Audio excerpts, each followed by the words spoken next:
Hey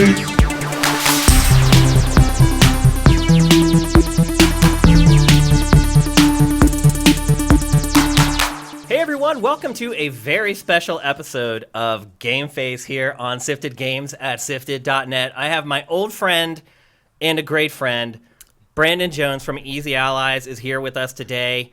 Matt is out shooting his film, actually 2 films, so he couldn't be here today. Whoa! Yeah. What's his role in the on the shoot? His role is the person who's financing the films. Not a good role to be on when you're on a film set.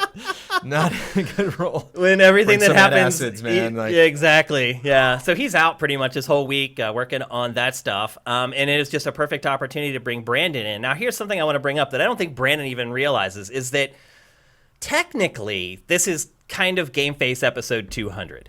No, like a landmark episode. We actually technically there's some extra episodes. Well, there have been tons of extra episodes. Right. This should have been 200, but because Matt's out, we couldn't do it. But also, we're relaunching Sifted next Tuesday. The site has been completely redesigned and redone. We're launching a bunch of brand new shows on next Tuesday, and a bunch of other surprises are coming as well. And we wanted that to coincide with episode 200, Sifted 2.0, episode 200. It was just perfect synergy. Right. And when Matt said he couldn't make it in, I'm like, well, that's actually kind of perfect because I can bring in someone like Jones. And this is kind of like a celebratory 200 for me. It's the rehearsal for the 200th episode. If we get it right today, then you're set. You're good. This is the last chance you can get to get all of the 1 to 199 issues out of the way. It just feels good to do a landmark episode with someone I care a lot about and someone I respect a ton. Someone I worked with for many years. We had a lot of amazing victories together throughout our years at Game Trailers. So to me, this is kind of the perfect way to kind of put a cap on the first era of Sifted and then transition into the next one. Anyway, I am Shane Satterfield. You can find me on Twitter at Dinfire, and this is Brandon Jones. On Twitter, you can find him at Trailer Jones. This is Sifted. You can find us on Apple Podcasts or Google Podcasts. Obviously, if you are a patron to the site, you get access early. There is one new thing that we're changing, though, going forward for Sifted 2.0, and that is people who subscribe to us via Twitch Prime now have early access to pach-attack. So before that was held behind a tier on our Patreon, and now we're allowing people, and a lot of it had to do with the way Twitch was set up. It's finally in a place where you can actually put stuff behind a paywall for your Twitch Prime subscribers. So pach-attack, for those of you who are just subscribing via Twitch Prime, you can actually access the brand new episode that went up yesterday right now on our Twitch channel. So, Brandon, again, an honor to have you here on the show, man. It's great to be able to talk games with you. This is not... Well, it's funny that what you said was downright poetic. I'm just like, dude, I'm here to talk about dreams and like the MPD. I didn't know. Yeah, he didn't know that's going to come out. What's going on? Yeah, he did not know beforehand that this was kind of a landmark show for us. It's great. Yeah, and the show is going to be a little different because Brandon is here, and Brandon and I worked together for so long and have so much history together. I don't want to talk about a bunch of recent kind of topical stories that are making the rounds. One, because there aren't any. There's not a ton, yeah. I mean, things are really last week was I'm covering for Kyle on the podcast for the first time ever, actually, and we just crossed 200 as well. And it's yeah, it was like the top of the news thing. He was like, it's rough this week, Jones. Yeah. Here you go. So what we're going to do instead, and we are going to talk, as Jones mentioned, we're going to talk about Dreams because you've been playing it and I've been playing it. And we are going to talk about the MPD report from January, but probably a lot of that discussion will extrapolate those numbers out kind of into the transition from Generation 8 to Generation 9. But for the most part, this show is going to be Jones and I talking about the big stuff in the games industry, the stuff that will be important 10 months from now. It's not just important today. And so we want to kind of take a 200-foot view of the gaming industry for this very special episode today. And I can't think of a better person to have along beside me for it. 200-foot, 200th episode. I see what you did there. Nice. Yep. So let's get on with the show. I actually want to kick things off by talking to you about Easy Allies. Cool. Obviously, I think we have a good bit of crossover between our audiences. You're also going to have to stop getting me to talk about Easy Allies, too. So good luck. Yeah. I think we have a good bit of crossover. I would say probably 80% of our users are your patrons, but I would say probably about 1% of your users are our patrons. But still, there's crossover there. So a lot of people either follow Easy Allies or they're here because of game trailers. And so I wanted to get people up to speed on what exactly is happening at Easy Allies. I know you guys just moved, well, not just, it's been a while now, but you guys just got a studio. Just turned one, yeah. It's just like the end of January that we kicked your that off. Your anniversary. Yeah. First of all, maybe you should talk about what having the studio has afforded you guys to be able to do that you couldn't do before. It's interesting because the studio really changed like our brains in terms of like how the company works as well, because one of the things that we've had to like come to terms with is we're, when we're covering games, when we're doing so much writing, when, in 2020, when even in 2019, 2016, when we started, like you have Slack, which has been, amazing. You have even like passing videos around through YouTube or just through something like Google Drive. It's like we discovered so many services. We're like, okay, we don't need to get together at the studio. And so when we actually shoot, because we've started out in my garage, like when we actually meet together, let's make sure it counts. Like let's make sure we can shoot a couple things at once. Or, if all of us are driving from potentially, like down as south as Long Beach or up as north, on the 5 freeway and keep going, like all, congregating, it was like we should really make our time valuable. And then now that we're in the studio, it's like, okay, if we're going to be there, it's not so bad if we're actually there during the day because we can capture for a review if we need to. We can, one of the biggest things was because we were just shooting in a room before, now we can do 2 shows at the same time. Right, so we can stream and we can shoot, and those are like, there's no way you'll hear either because they're like on the other sides of the studio. And so it's really been like a time maximizing the time that we're in there that's really kind of been the most interesting thing this year. And it's, for me, the way my brain works, like, and this was the case definitely back at game shows when people would change roles or we would like add a show or something. It's like after a year, it's always such a big deal because then everything happens again. You go through, like, one thing we did our Game of the Year stuff back in the garage. So this Game of the Year was the first time we actually did the studio. And so when you come around again on an anniversary again, you're like, okay, we messed this up kind of one time previously, so we can at least learn those lessons.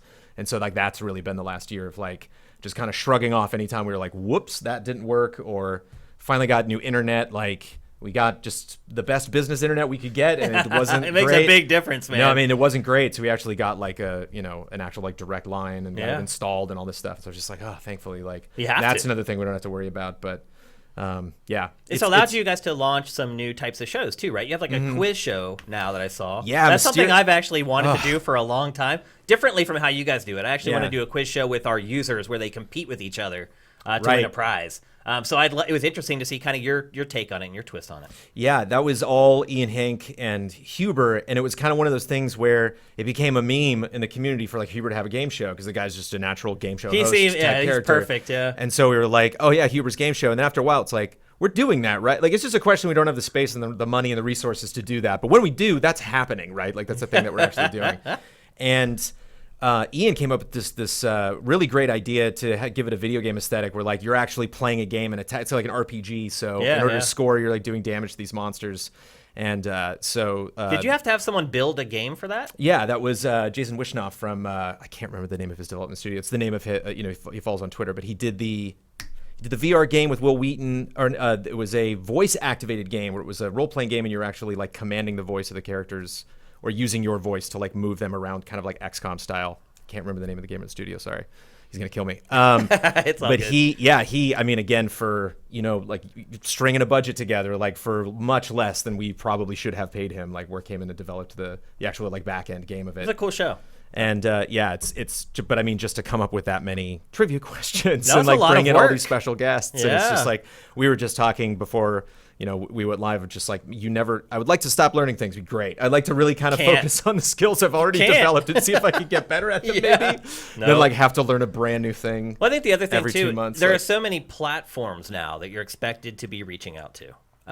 You can't just go on YouTube and put your videos up there and that's good enough. You have to be on all the social media platforms. You have to start looking at stuff like TikTok, even though that's not really in our demo. Everything that comes along, you have to at least look at it and see if you can actually leverage it towards improving your company. And in some ways, it's good because it can bring in multiple revenue streams. I mean, that's how we stay alive. We don't have any gigantic revenue streams, but we have like 4 or 5 different ones that just kind of trickle in. And when you congregate them all together, we're able to stay afloat. Obviously, with you guys, some of those revenue streams are big. One of your revenue streams may be bigger than all of ours put together. So that's the good part of having all these services is you can do that. But On the downside of it, it's just more work. It's, I do pretty much everything. So everything that goes up on YouTube, Twitter, Facebook, all of it, posting our video, compress it, all of it.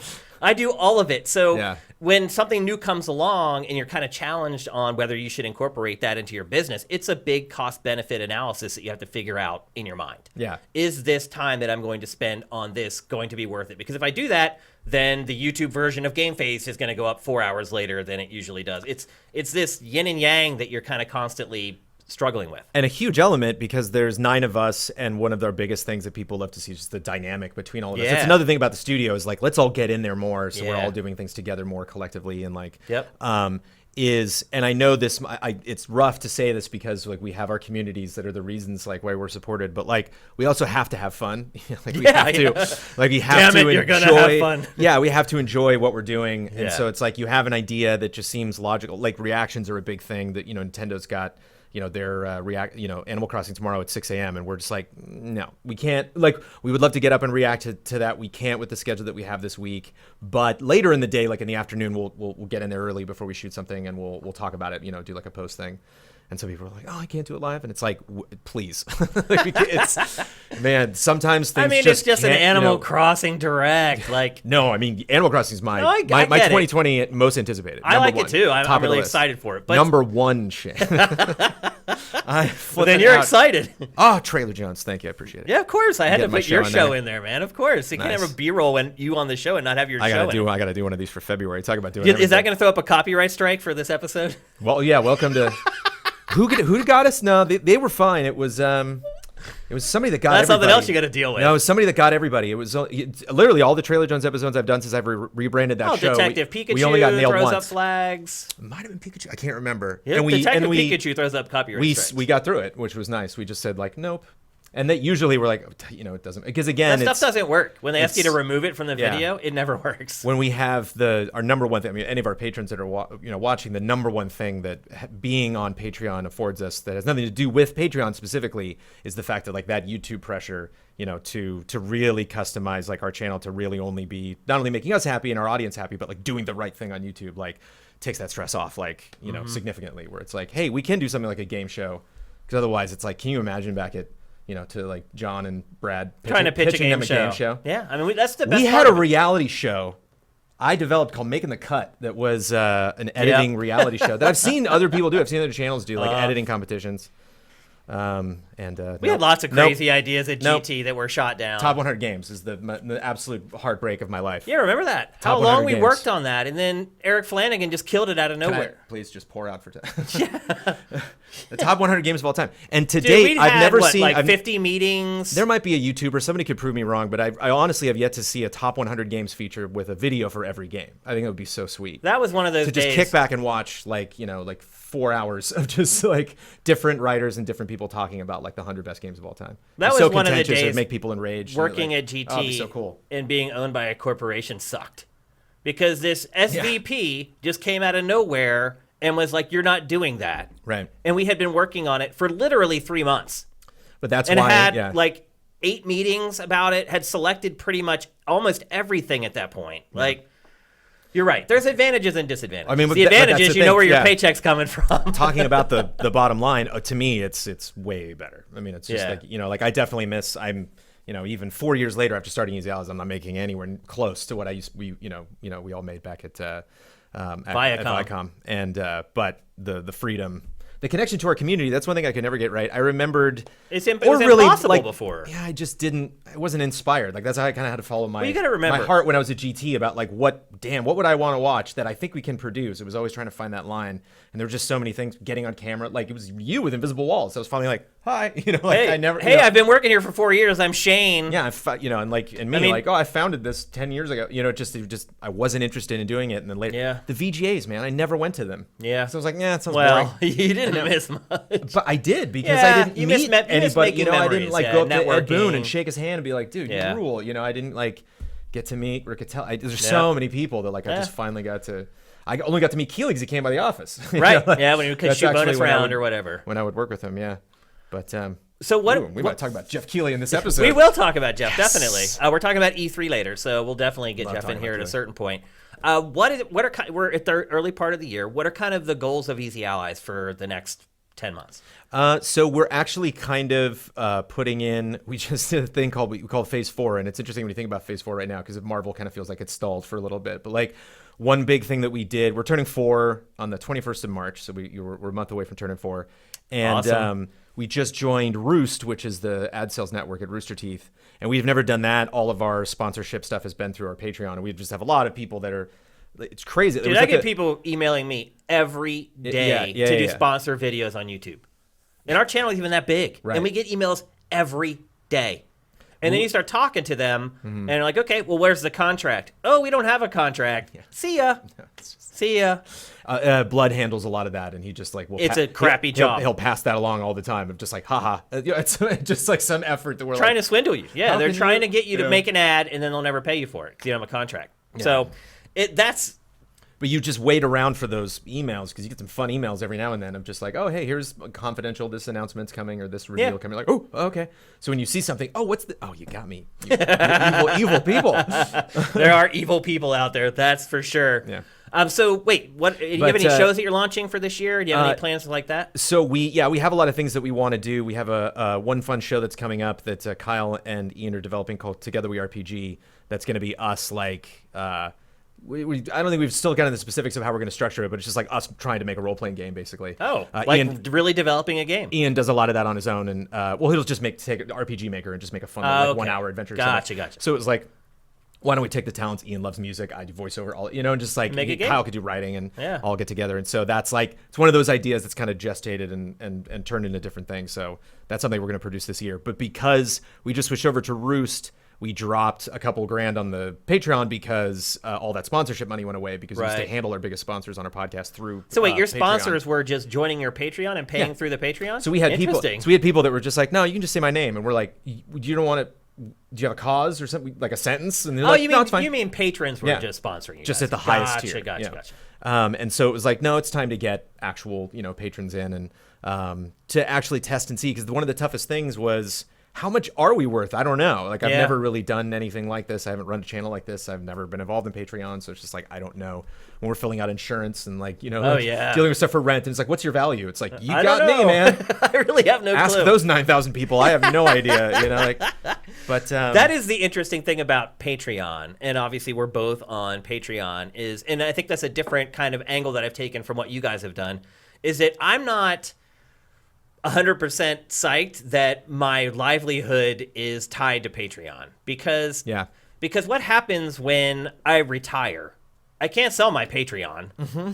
Like, what value do I have to retire on other than the money that I've generated with the Patreon? Yeah. And so I've kind of taken the more product-oriented approach. So maybe when I retire, the website SIFTD is worth something that I can sell, and then I have a little nugget that I can go into retirement with. Sure. So I ponder that all the time. I'm like, what do you do if you're making all your money on Patreon? I mean, unless you're a great saver, I guess, and you're good with your money.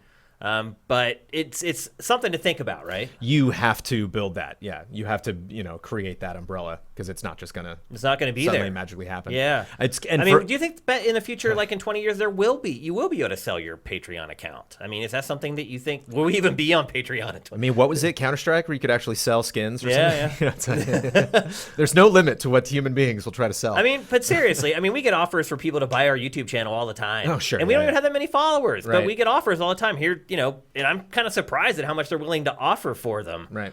So maybe there is some value in a Patreon channel. Yeah. Ultimately. I don't know. But that is kind of from the start. I wanted to make sure that I built a product.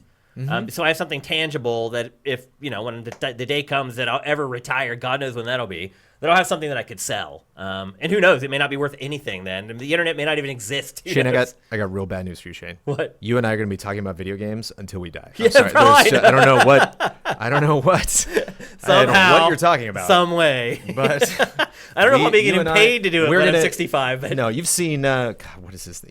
Come on, Suspenders.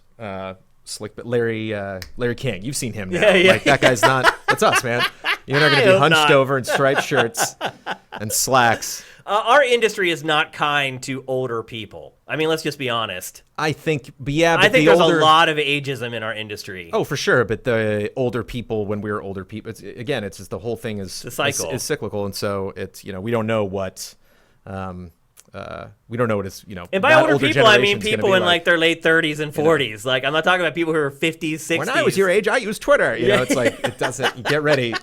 It doesn't stop. There is a lot of ageism in our industry, though, in general. Not even just like games journalism, but just game development and the whole other kind of tentacles of the gaming industry. It's a problem for sure. Yeah. Especially in development. They don't want to pay the senior developers to stay on because they think they can get some kid out of Full Sail University that can just jump in and do the job. And you can like feel that. You can feel that in a game. You can feel. That's why I just think of something like CD Projekt Red, and it's just like, I don't get that vibe necessarily from that over there. Like there's just some companies. I just know I've seen a lot of people who are just a little bit older than us leave a job and really struggle to find a new job. In fact, some journalists who were kind of the first wave of games journalists, like they don't have jobs at all. Like, in fact, one of them just like took early retirement and is like, I got Social Security. I'm like, whoa, that's a little concerning to me. Yeah. Because they're like 8-10 years ahead of us. So something to think about. That's what's good about social media. One of the rare good blessings of Twitter and the like is I've had people introduced to me that I've never heard of before, didn't even know were working at those companies. And it's just like, now I'm aware of that person because for sure. They had a horrible day and all of a sudden they just met all of these new people and I saw who was their friend. Yeah. And it's like a lot of the relationships are just like one handshake apart. Where you just don't know that person that you know that person. You just need the person to connect you together. Yeah. But, that's why, again, it's just like I've been doing this since right after I graduated college. So it's just like I've just having too much fun and just remembered how dicey that was for a little bit. Not only 2016 when Game Trailers got shut down, but 2014 for me was even more brutal because that was before we moved to Defy, and I knew that was going to happen. I couldn't really say anything. Yeah. And it was never really finalized. I've been there, Brandon. So there were about 11 months where it was like, we'll see. And I'm like, it's so hard for me to do my job and know that the whole time, especially when I created this damn thing. And so I was like, so just to have things as comfortable as they are now. So like, I don't have the exciting pizzazz answer to like, we have all of these new shows lined up because it's like, we are stoked a year later to be in that studio. We have a bunch of new revenue coming in that hasn't come in yet, from the Roost deal, long story short with them. And so we're just kind of like, and also like, still don't know when that PS event is. Still don't know. Like, I think there's so many events that are coming up and so many ththings that we have to schedule for that it's kind of like the wave's about to crash, but like it's the water is going away from the sand. It's really silent right now. Yeah. The water's pulling into the ocean right now, waiting to swell up and then crash. So I don't want to put too many things on our plate. Like by the time like Last of Us Part 2 and like remake. Even just for me, like you just want to play them. I'm signing off from all my responsibilities for 2 weeks when Animal Crossing comes out. I will see you later. And just I'll have to join your island. You can't though, actually, because you're going to play that game for an hour and then you're done. What else am I going to do with my day? How do you feel? I'll see you tonight, Animal Crossing. Yeah. So you guys moved into a studio a year ago. We just moved into our studio a handful of months ago. Congrats to you and everybody. To the whole. Yeah. I mean, it's because of the people watching that we're here. It's a huge deal. Which is something I do love about this is that like you have people you can directly thank when good things happen. When we worked at GT, like we put up an episode of Invisible Walls, it would have like literally like 8,000 comments. Like you don't even know where to start. Yeah. Like it's nicer to have a smaller audience you can actually engage with and get to know the people who are supporting you. That's one thing I really love. Production values though. So we moved in here and you assume we were doing this show on Matt's couch for months because we had lost our other studio and we were looking for one we could afford. And then we move in here and you assume, okay, our production values are going up. Probably our support, our Patreon, it hasn't. Like, it's actually gone down, our Patreon has, by a lot since we moved in here. How important do you think production values are? I mean, you guys were running out of your garage for a while. And it didn't hurt you guys at all. Right. I'm going to call somebody out, but I mean this in the best intentions. I don't know if you know Jake Baldino, if you've ever hung out with him at events. Sounds familiar. He has, huge following on social media, huge numbers on when he puts stuff up on YouTube, huge following. Super nice guy, really, really funny guy. One of my favorites, like I pick out at events. He's a really funny guy. Like this last Judges Week was the first time he'd done Judges Week at E3, and he was just like elated, and it was just like fun to play Call of Duty with the guy, and like has like it looks like this big kind of drape he just threw over like a fold-out table and just like a red curtain in the background and just like hundreds of thousands, millions of views. Like, it doesn't matter. It doesn't. We were kind of talking about this earlier, just in terms of, and it to echo what you were asking before about like, do we have new shows? Like, yeah, I'm thinking more about like launch coverage of the consoles and like the huge games that are coming out this year. One thing that our audience talks about that we do, that Bossman and Huber do all the time, is bets, and like people just like love that stuff. They love when we do reactions and tournaments, and like we just did Magic yesterday, which is why this didn't happen yesterday. Yeah. And it's like having those big times where we get together and just like argue and quarrel. Like people love that stuff, and so to me, it's less about like, oh, this show has a good thing and this show is going to work well, but just like if there's anything is happening in this industry, like if you can just generate something about it, even if it's just one or a handful of episodes, I think people will be really interested in. I feel that all the time when like a big thing will happen and it's just like 2 days will pass and I'm like, so you're saying that stuff is more important? It feels like something just went out of the room that we could have done potentially because that big thing just happened. And I'm seeing lots of other people. So you're saying that stuff is more important than a nice set and expensive gear. And look at Maximilian. You know, it's like he's just in his room. Look at it's he's a streaming pro gamer, so it's a different thing. But like Ninja isn't, on an esports stage when he plays, he's in his house. Yeah. So it's like, I think it's tough because for us, honestly, like even having 9 guys, even having this, the big studio that we have and all the blessings that we have, like we still can't do like that crazy stuff. Yeah. We just can't spend that much money. That was one advantage of being a Viacom. Yeah. Is like at the beginning of the year, if we mapped something out big that we wanted to do, yeah. I could try to find a piece of the budget to make it happen. And our budget was big enough that if you guys were really strongly felt about it, I would be like, okay, we're going to do this. And it's a little risky, but it's not your money. So. Yeah. We got a booth at E3 twice, and that's like the dumbest thing that you can do. It's like if you're GameSpot or IGN or Games Radar, I've seen it. Well, the first or year, Game Informer, I think it's the first Comic-Con. year it was important. Somebody does Comic-Con really big. The first year was really important because we were coming up on GameSpot and IGN as far as traffic was concerned. Yeah. And people were like, what is this? Like, I know Shane's over there. They didn't know anybody else at Game Trailers at that point. And we needed to do that. We needed to have a booth at E3 where every PR person, every game developer, every marketing person had to physically come and meet us and see not just me, who they knew already, but everybody else that was working there, see our operation, see sort of our production value, see how serious we were about it. That was a big turning point for us. In our booth, I'm sure you remember, was up next to the Starbucks. Like we got like the last spot. But you had to walk by us. Yeah. And people waited in line and like, what's Game Trailers? What is it? I mean, it all worked, dude. So honestly, top 5 probably memories of all of Game Trailers was that was the only time I had an exhibitor badge. So I got to go like the day before. Yeah. And sitting and I was at the food court, so I went and like got French fries and just like sat. And there's all these guys building this, like nobody that was from production. It was just the construction guys. Yeah. And none of them knew me. They didn't know that you were the founder of Game Trailers. So I was just sat there and ate French fries and watched them build a Game Trailers booth. Like that was. You're a Game Trailers. That was a kick. Yeah, that was a kick. It's got to be, man. Yeah, that was So nice. we needed that. You're right, though. After that, it was kind of overkill. Splurging, like, again, we just can't, can't do that stuff. So sometimes, like, our community will be like, great idea. And I'm like, fantastic idea, but we just Where's can't. the money for and it? maybe we could afford it, but then you'd be You're surprised, sacrificing I think, something else then, of probably. the stuff that would just, where'd that go? It's like, that's what we were. We launch shows, and then if we don't get big response from them, like, we just kind of forget about them. Like, Sure.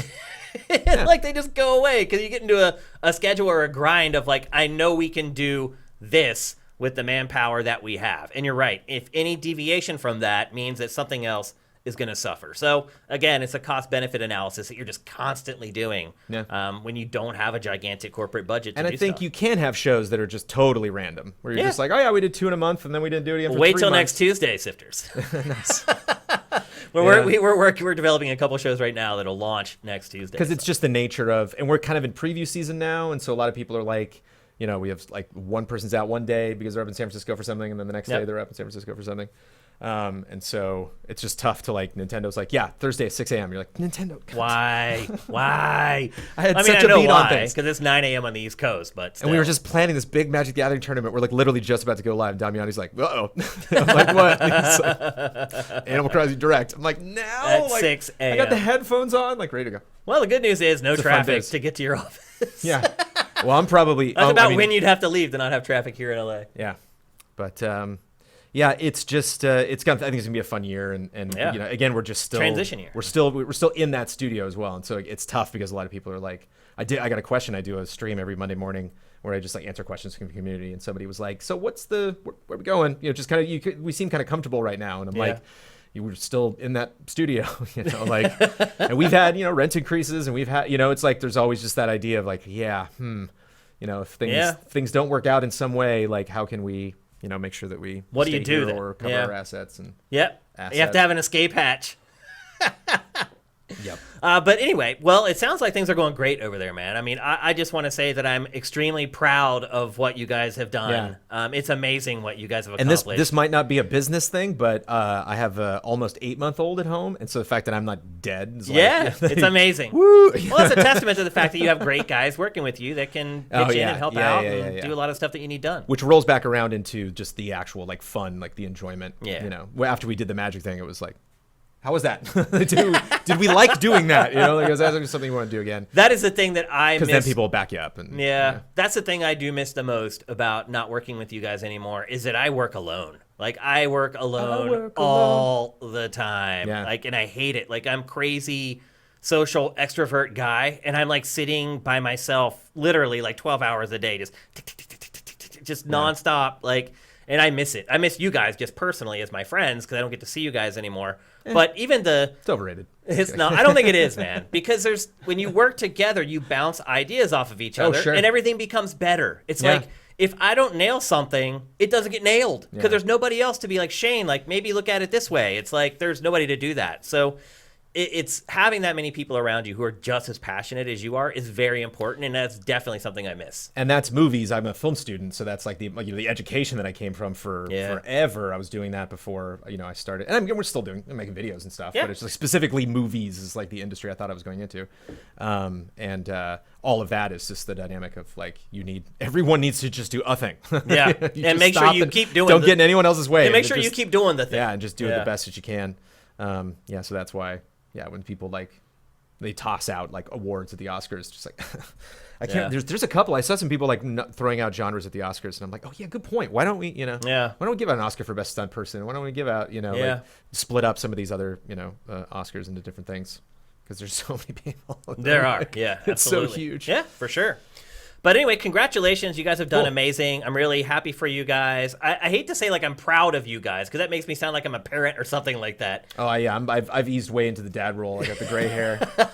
But I do remember, when I worked with a lot of the guys who were on Easy Allies, when I worked there, they were like PAs and like they weren't even a part of the editorial team. Some of them we weren't even there. So to see, in particular, to see those guys like really evolve and kind of become one of us, like it's amazing, man. It's awesome. That's a testament to you, to Damiani, to Bloodworth, guys who have been doing it for a long time, kind of teaching up the other guys and getting them up to speed. It's just great. Like you guys are just doing an amazing job. Cool. Thanks so much. Congratulations, man. All right. Let's move on. We're going to talk next about the only game in this week's episode. Yay. And I believe it's one near and dear to your heart, Jones. Oh, yeah. We're going to talk about Dreams. The only big release from the last 3 weeks, I guess, unless you count Dragon Ball Z Kakarot. Right. This has just been an awful beginning to the year. Unfortunately for us, though, we did get Dreams, and this game, in my opinion, is freaking amazing. Yeah, it's incredible. It's really incredible. I'm reviewing it right now, so like I'm so zoned in on this conversation. I saw this on the rundown. Perfect timing. Let's do it. Yeah, I've been playing it. And haven't really talked about it on anything that we've done, really. Well, it just came out my experience Friday. Specifically in the last week or so. Were you in the early access beta and everything? Yeah. I didn't get in it right away. So you weren't as shocked as I was pulling my hair to out. Go in like middle week last week and see what was going on. Sure. in there. I was plenty shocked because I stopped playing around like August, like right after we had the kid, and it was just kind of like, okay, time to reprioritize. Sorry, Red Dead Online. So there were a lot of stuff that I'm revisiting now that I hadn't only checked out, or somebody said like, oh yeah, this is the level I'm going to build. Here's a little bit of it, but I haven't done the full thing yet. And so then going back and be like, oh, I remember this. Whoa, like what did this thing become? Or just the breadth of. And the overall quantity of content available on. I mean, I got the review code last Tuesday, I think it was. So I got to play it a few days before it actually launched. Yeah. And I mean, I went in there on Tuesday and I was like, damn. Yeah. I mean, it was just overflowing with content. But it comes at you from all directions. You just never know what the hell is going to happen in any of these things. It's kind of like, I don't know. I this is dangerous because I haven't really like dug into this game, but like it's kind of a Stanley Parable kind of thing where like, there's not just tremendous production values, but you're so surprised like every 5 seconds. And that's the thing, is it's not just what people can specifically do with the tools. I think it's something like Super Mario Maker, where it's like, oh, it's clever given those limitations, and it's tough to get to the limitations of what people I have not found them can do in here. Yeah, it's pretty all over the place, and it's a bummer because I'm going to be reviewing it and putting an official like score on it, and it's like the hardest game to checked review. out, 15% probably of the total output that people have made. We have someone else writing the game eval, and he sent it to me, and he's like, man, like I have no idea how do you score this? Like, how do you score the graphics? Yeah. When you can, how do you score? When you can make them better, right? How do you score audio? I don't like the way this level looks. Like, right. Then jump in there and have fun. Right. Tear it down and build it up again. I mean, to me, the biggest question, because I think of it's so easy to get excited about this game and talk about this game, but if you legitimately don't care and you're just like, why on earth? Like, should I be excited about this? To me, like one of the main things, because I'm not a stranger to. I mean, this company, first of all, Little Big Planet 1, 2, and 3, which I remember Matt Blair wanted to give Little Big Planet 3 a 10 or something when he reviewed it. And I had played 1 and a little bit of 2, but I didn't play 3. But I was a big fan of Disney Infinity. I'm a big, like Lego games and like anything that you have, some kind of like creative outlet. Minecraft, you can just build stuff and like make stuff tick. I love that, but I think inevitably, you either have kind of limitations like you do with Minecraft, where it's like it's going to look like Minecraft no matter what you do, or you have something like super complex like Gary's mod, where it's like, oh yeah, you can actually go in and make these things, or even like Unreal, or even like some engines that are very user friendly, or Little Big Planet. Unity. 3 really, Unity is a great example. With this, the gaps that you need to fill in order to actually start to build stuff and then, not only get better at it, but enjoy the process of getting better at it. Like, it's good to be an accomplished guitarist, but like learning guitar sucks. Like, learning Japanese sucks. Like, these things are really hard to do. You have to have a really good, work ethic and just really commit to those things. And so it's like really been fascinating to have Media Molecule and see them get 7 years or more. Who knows crazy. How much they've been working on it before we even got this the may have been a project reveal. they've worked on since they were founded. Right. I feel like Little Big Planet, they were just steps towards this, basically. And so, to see them get as much, support as they have, like, to just kind of like figure out this platform in general. And clearly something, like we had them in the studio and I was like, you don't have to nod or smile, but I know this is going to be on PlayStation 5. We know this is going to be on PSVR. Like, this is going to be something that, like Sony's going to support for a super long time. Oh, it's a platform. Yeah. And just so it's fascinating to see them really invest in long-term, and I think really challenge more than anything that I've played before, to have, your average, someone who feels that they're so far away from the creative angle of any of these games, to just like hit that point where they're like, okay, all right, like I'm just going to download the template for a first-person shooter and just mess around. And it's like, yeah, you'll be surprised how thank God for the templates. Much fun you have. And thank God for the templates, though, because one thing I will say, it is amazing. I mean, just right off the bat, it's amazing what people are creating. There's no doubt about it. Sometimes you get stuff like this. Oh, of course. But this to me is like, also the magic. Like, Amanda and I played co-op on like probably 30 of the worst games that are available in Dreams and just cackled like the entire time. Some of them are funny. Some of them are not. Yeah. Well, because you can bail so fast. You're out. Like, you're not going to get stuck in something. It doesn't take long to load the next one. That's true. So, it is pretty quick in and out. Yeah. You don't have to spend a lot of time there. And if you are a stickler for the best of the best, like they do have some playlists that's just like all of these are good. Like, the curation seems okay. It's my biggest hit against it. We're talking about how do you review this, and like that's my number one gripe is like, you had a lot of time with the beta. I'm surprised this is not as organized as I thought it was going to be. I think the big problem is that it relies a lot on user votes. And user votes are always going to go towards something that's recognizable. So, like when you go into the Dreamiverse, everything that's up that's like the most popular is like a Sonic clone or a Star Wars thing, or a Superman thing, or a Batman thing, and Spider-Man. Like those are and they're all terrible. Like, have you played the Spider-Man one? The Spider-Man one. The best one that I saw that I was like, holy cow. That I wouldn't say necessarily a clone. Somebody just built, not Isengard, but what's the White City in Lord of the Rings? The end of Return of the King, like where the finale takes place, where I cannot remember the name of the White City, but like just he built the whole damn thing. Yeah, And like you just walk through it in first person. You can do a menu when you go out to the map of the menu. You can just like look at like the whole thing that they built.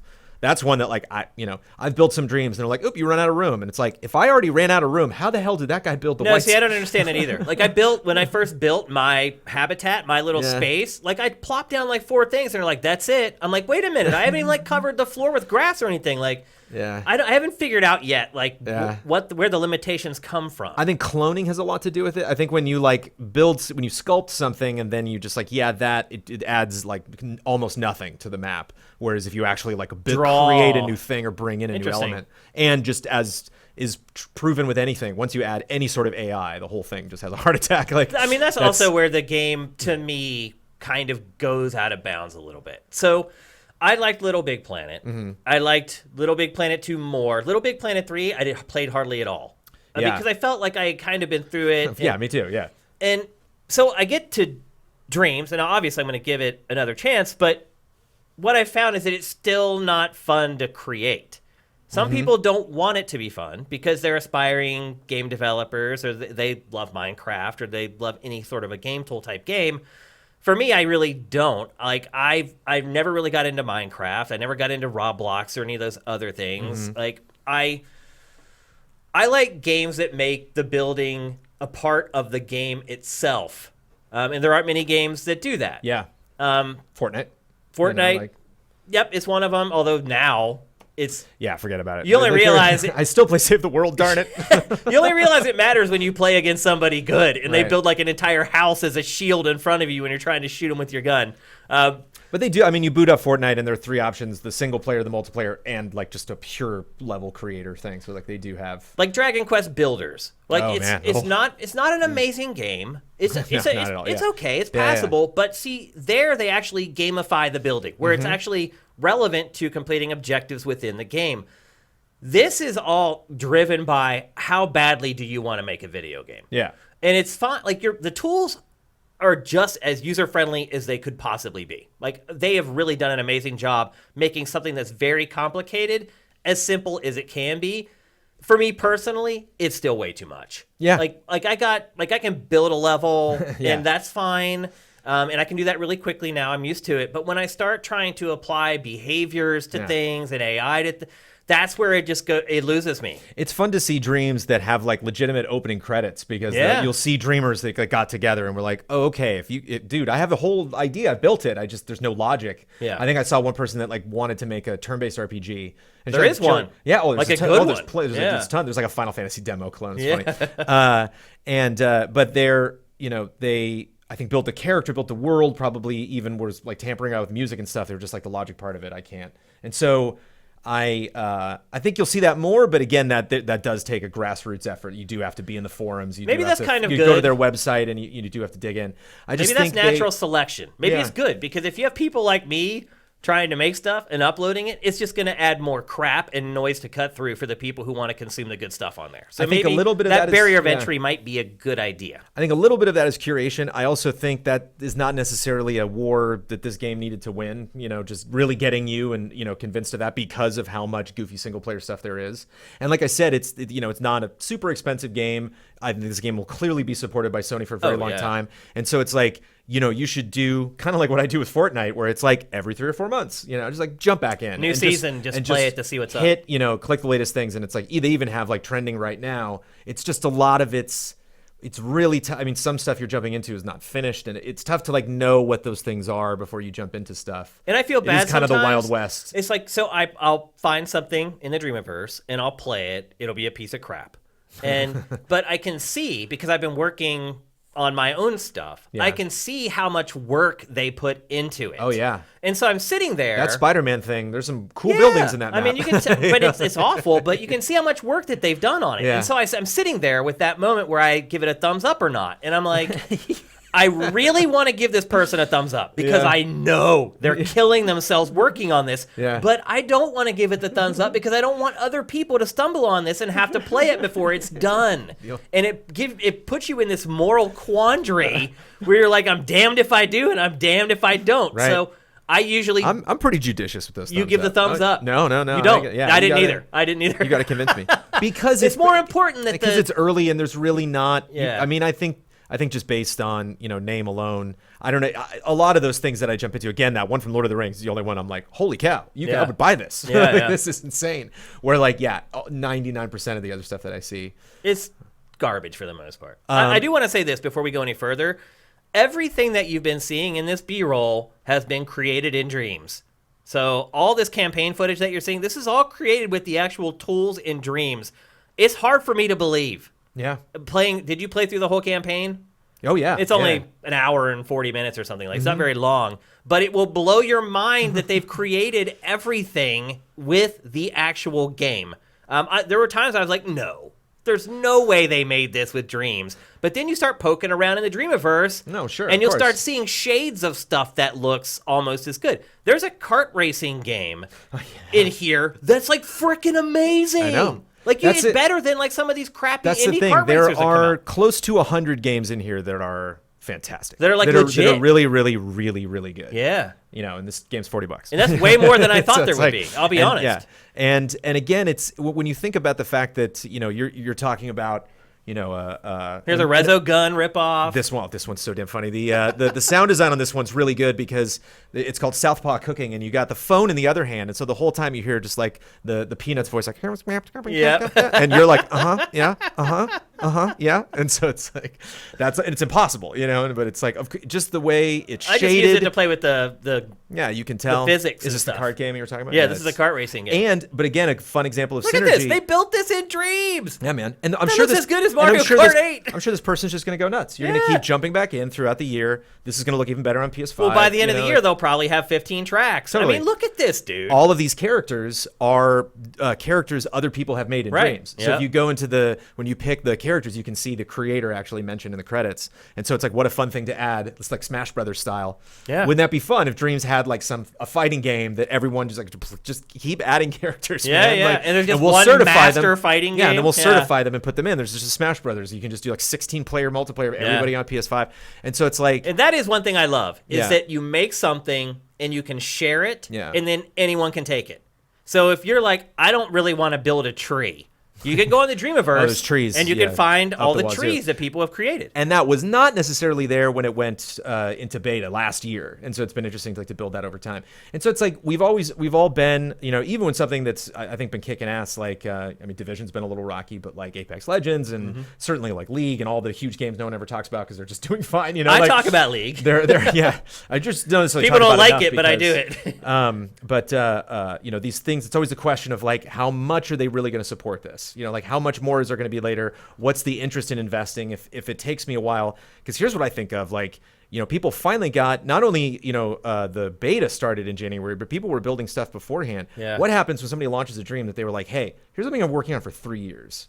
And I haven't done anything. I haven't revealed any of it yet because I just didn't want to. Because I'm kind of an introvert, but I am a budding game developer and and you're it's a free game. It's this is a whole new thing that I can just jump in. Yep. And you're well, I have better things to do with my evening. It's even if you play for 10 minutes, it's it's a fun. Well, again, the game is $40. Yeah. So the entertainment it's such a value per surprising dollar. Game. And that's really what it comes down to, right? Is how much fun are you going to have with this game for how much you're spending for the experience? And I think if that's the quotient that you're looking at, this is a no-brainer. Buy it.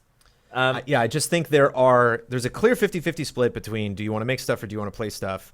I think it would have benefited Media Molecule. I said this in person. I will always shout this out to just try to imagine, because I know they're there's so many different people to check it out, and it's there's 5. Yeah. It's there really are only a handful of personalities that are going to approach this game and have a really hard set opinion before they go in. Mm-hmm. And the people that are I want to build stuff, you don't need to worry about that. Well, they're good. They're pretty good. I think and their tools are amazing. I think they've catered mostly for those people. I'd agree with that. I think when you have people that are angry about this game and are only playing it because a friend recommended it, it's you gotta set it up in some way where you dangle a carrot in front of them and guide them to be here's the hour where I guarantee you will have fun.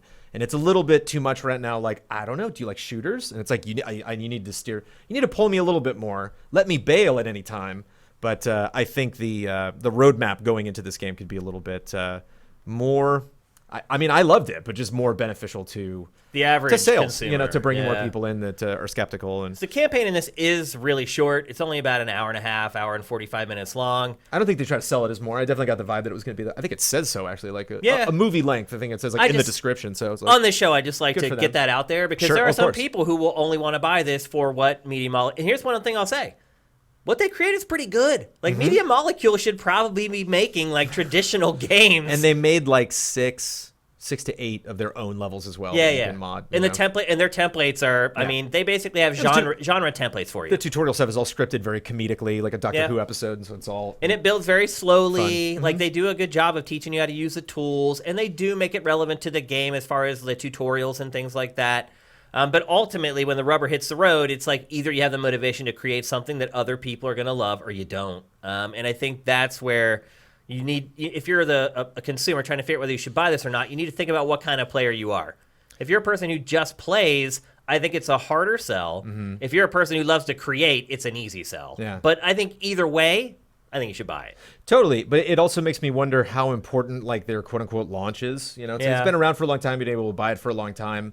Not a ton has changed. They mostly just changed like the menu. Like like before they launched, and they added art stream. Correct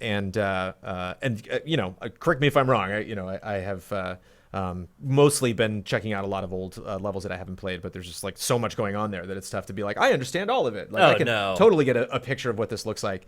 But I think Dreams will be, only more valuable next month after that.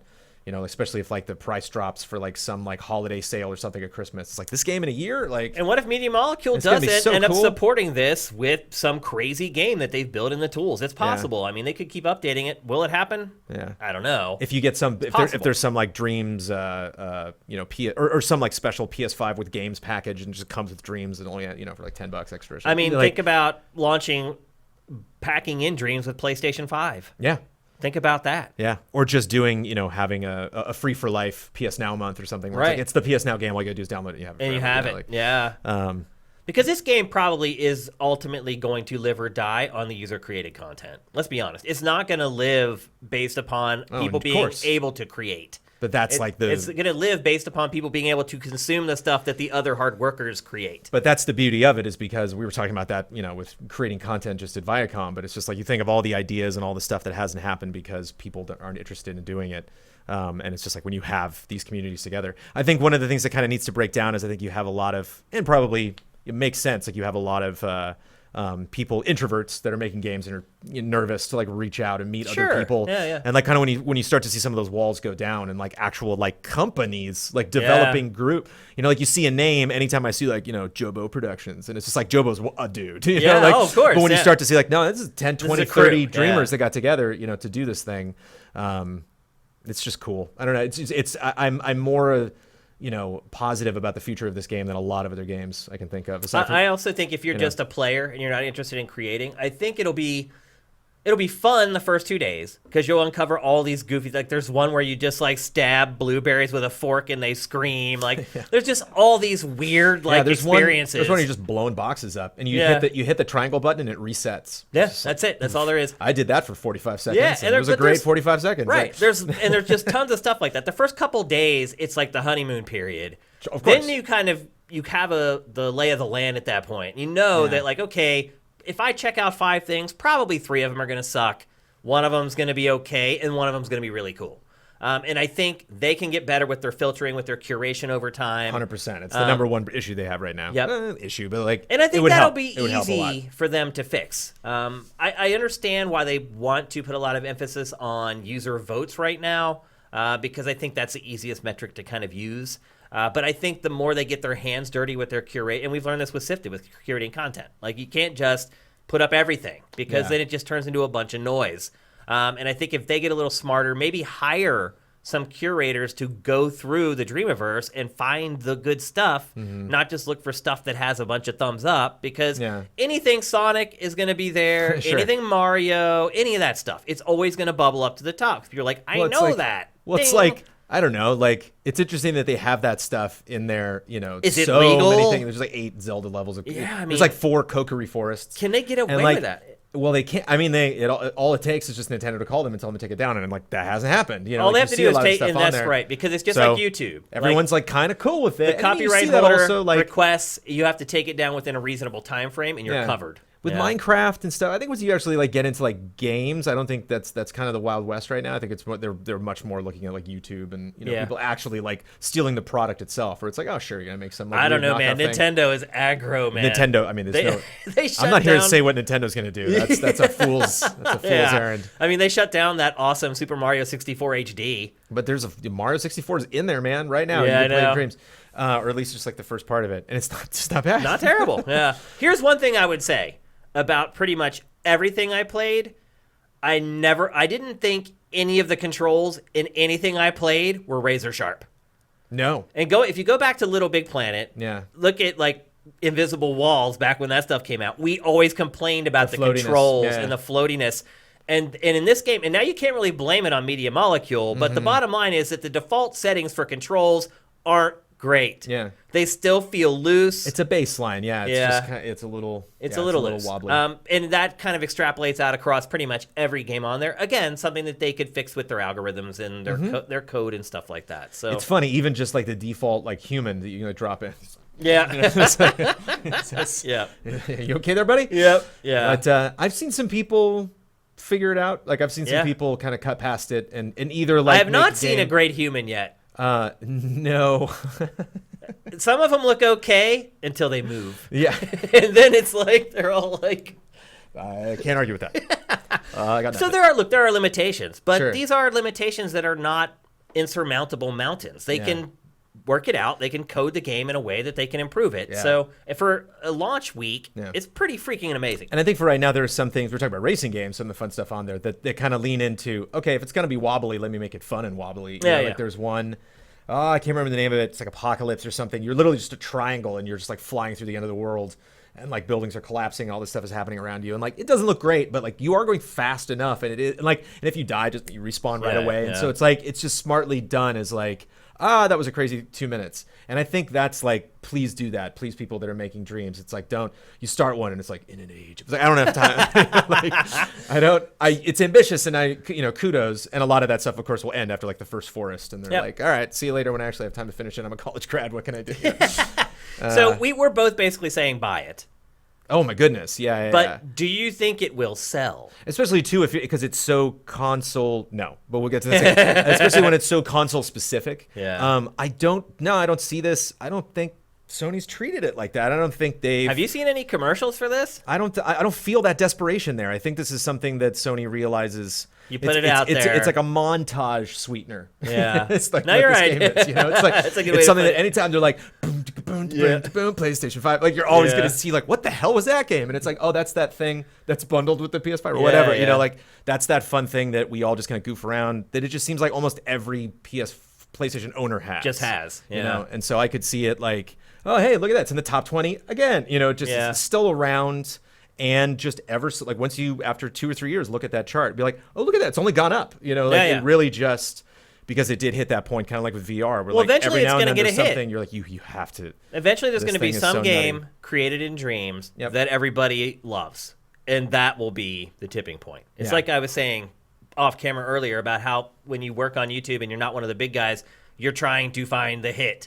You need the hit to get people to your channels, and then they discover all your other content. You're like, oh, well, everything else you're doing is great too, but you need that big thing to kind of make the spike to get people on board in the first place. So. And if you're a Mario Maker fan, like, you know, Mario Maker levels are better now than they've ever been. Oh, yeah, like, that's just how it works. You know, it's like when you get the tools. I mean, look at this. This is week one, and somebody built a freaking, that's insane. It's so good. This is insane. And like, there's rubber banding. There's it's everything. It's nuts. It's impressive, man. It's I eked out a win. You know, it's like, well, you know what's fascinating for me? It's a good test. I actually want to make a short list of the levels that did this.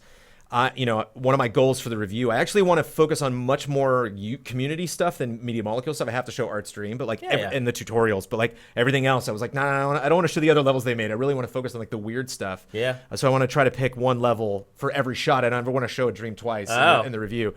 Because I'm like 2 weeks late anyway. But It's funny because I only capture like 6 minutes like per level, Yeah. and some of them I'll be done after 6 minutes. You capture like a minute. I'm like, this is fun, especially somewhere you level up and you're like, oh damn, I just got level 2, and it's like I could sink into this. Yeah, and actually, yeah. because I'm sure the thing's only like 2 Well, it's or 3 also hours really max. dry right now. There's not a lot of other things to Right. play. It But helps. there's some things that the production values aside, like the person developing it had a fun idea and really developed like they at least got me hooked enough to be curious how this ends, or kind of like what there was one platformer they called The Pilgrim that's just like chef's kiss, like Wow. so, because the guy got it. He's like, you got 15 minutes, I'll make you feel like you beat a game, It's just each area is like, oh, I lit the torches, oh, okay, here I go, like moving on. It's really well put together.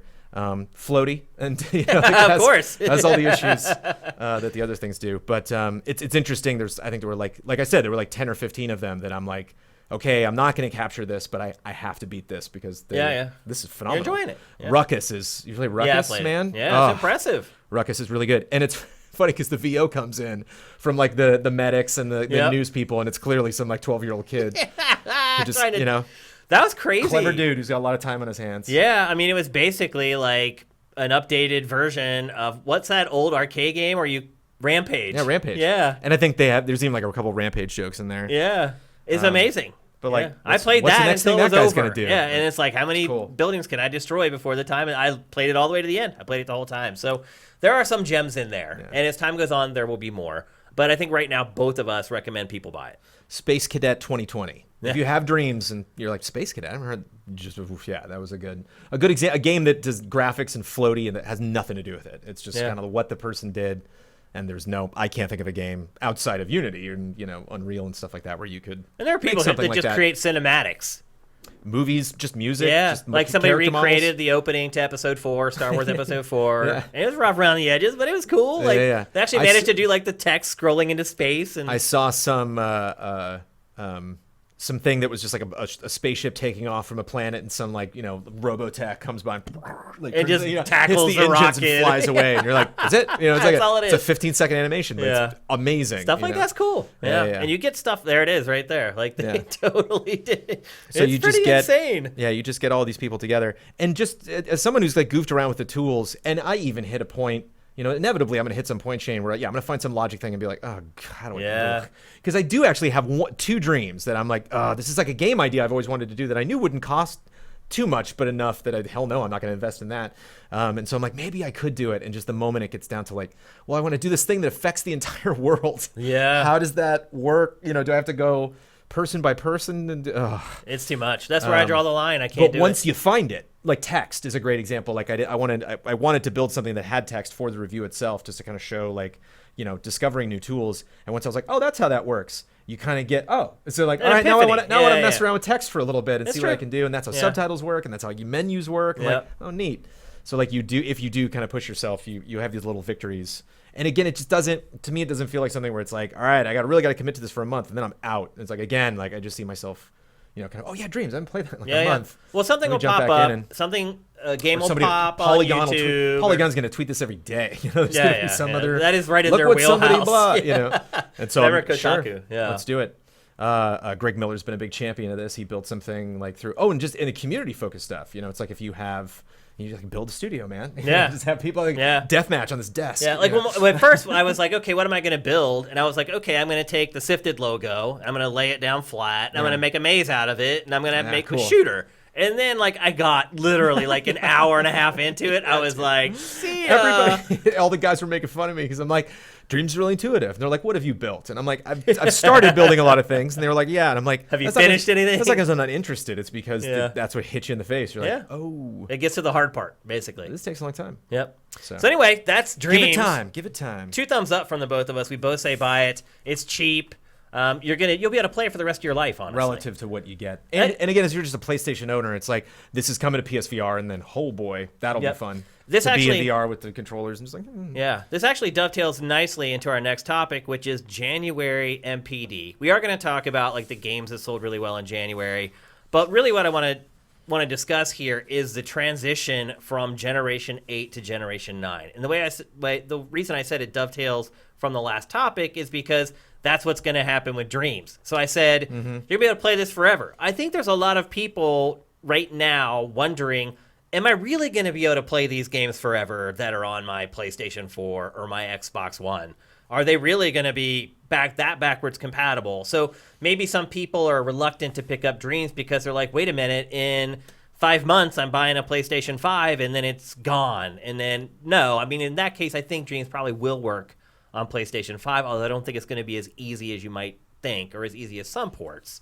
But anyway, the evidence is bearing out in the NPD report. People are bailing on this generation much more quickly than they have prior generations of consoles.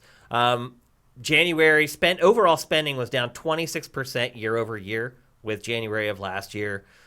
There was a report put out, I think it was by NPD, where they showed that the fall off as far as people still buying hardware and software from this generation compared to what happened in the transition from the 360 and the PS3, it's almost double as far as people bailing and stopping buying products. Why do you think that is? Especially when we're living in this age where you just assume you're going to get a game and you can probably play it for the next however long because of all the way the hardware is, the architecture works now, the way that backwards compatibility is working. It seems odd. To me, consumers should have more confidence now than ever that something that they're going to buy right now will still work on the new hardware a year from now. I think it's more about like I mean, look at the PlayStation 5, or the PlayStation 4. Like they had such a great generation. They made so much money, and then now they just like ghosted everybody. Yeah. Like they just took off. They really have. You're like, well, you only have those 4 games, and it's just like, yeah, those 4 games are Ghost of Tsushima.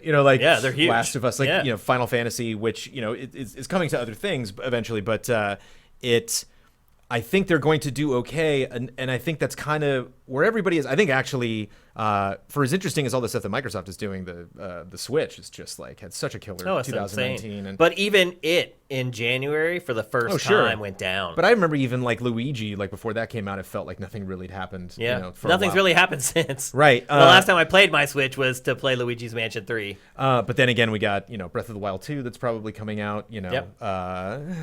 Damiani thinks this year. No, he was like, could be. I'm like, no, it could probably, be. Yeah. But you never know. And even like, I could see them. Wasn't it like within a year that Odyssey was announced and it came out? Wasn't it like super quick? I think. Yeah, I guess. Or maybe like the first time we saw it, like the first real gameplay trailer. I think it was less than a year. It was not a long time. Yeah. And so it's really Resident Evil. I think was like the most fascinating thing. It was like 6 months, bam, and amazing, both of them, and how good it was. Yeah, it's like RE3's like, how are they going to mess that? There's no way they can mess that up. RE2 was so good.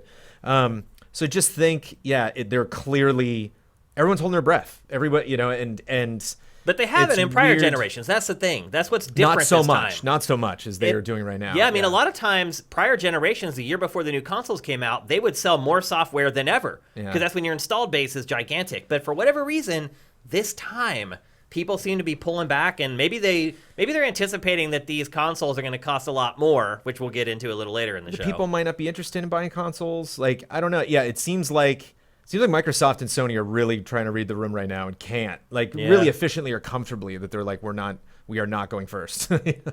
Somebody has to. I know, yeah. But why would you? I was talking about this, I think with Pactor off camera when we shot with him.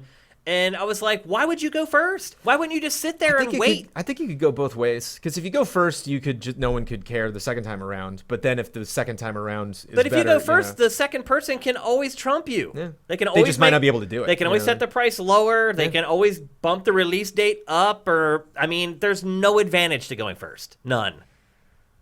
There is, it's... Other than the cockiness, getting the word out or there. the bravados, or like bravado, like it's just the gravitas. Like it's just the...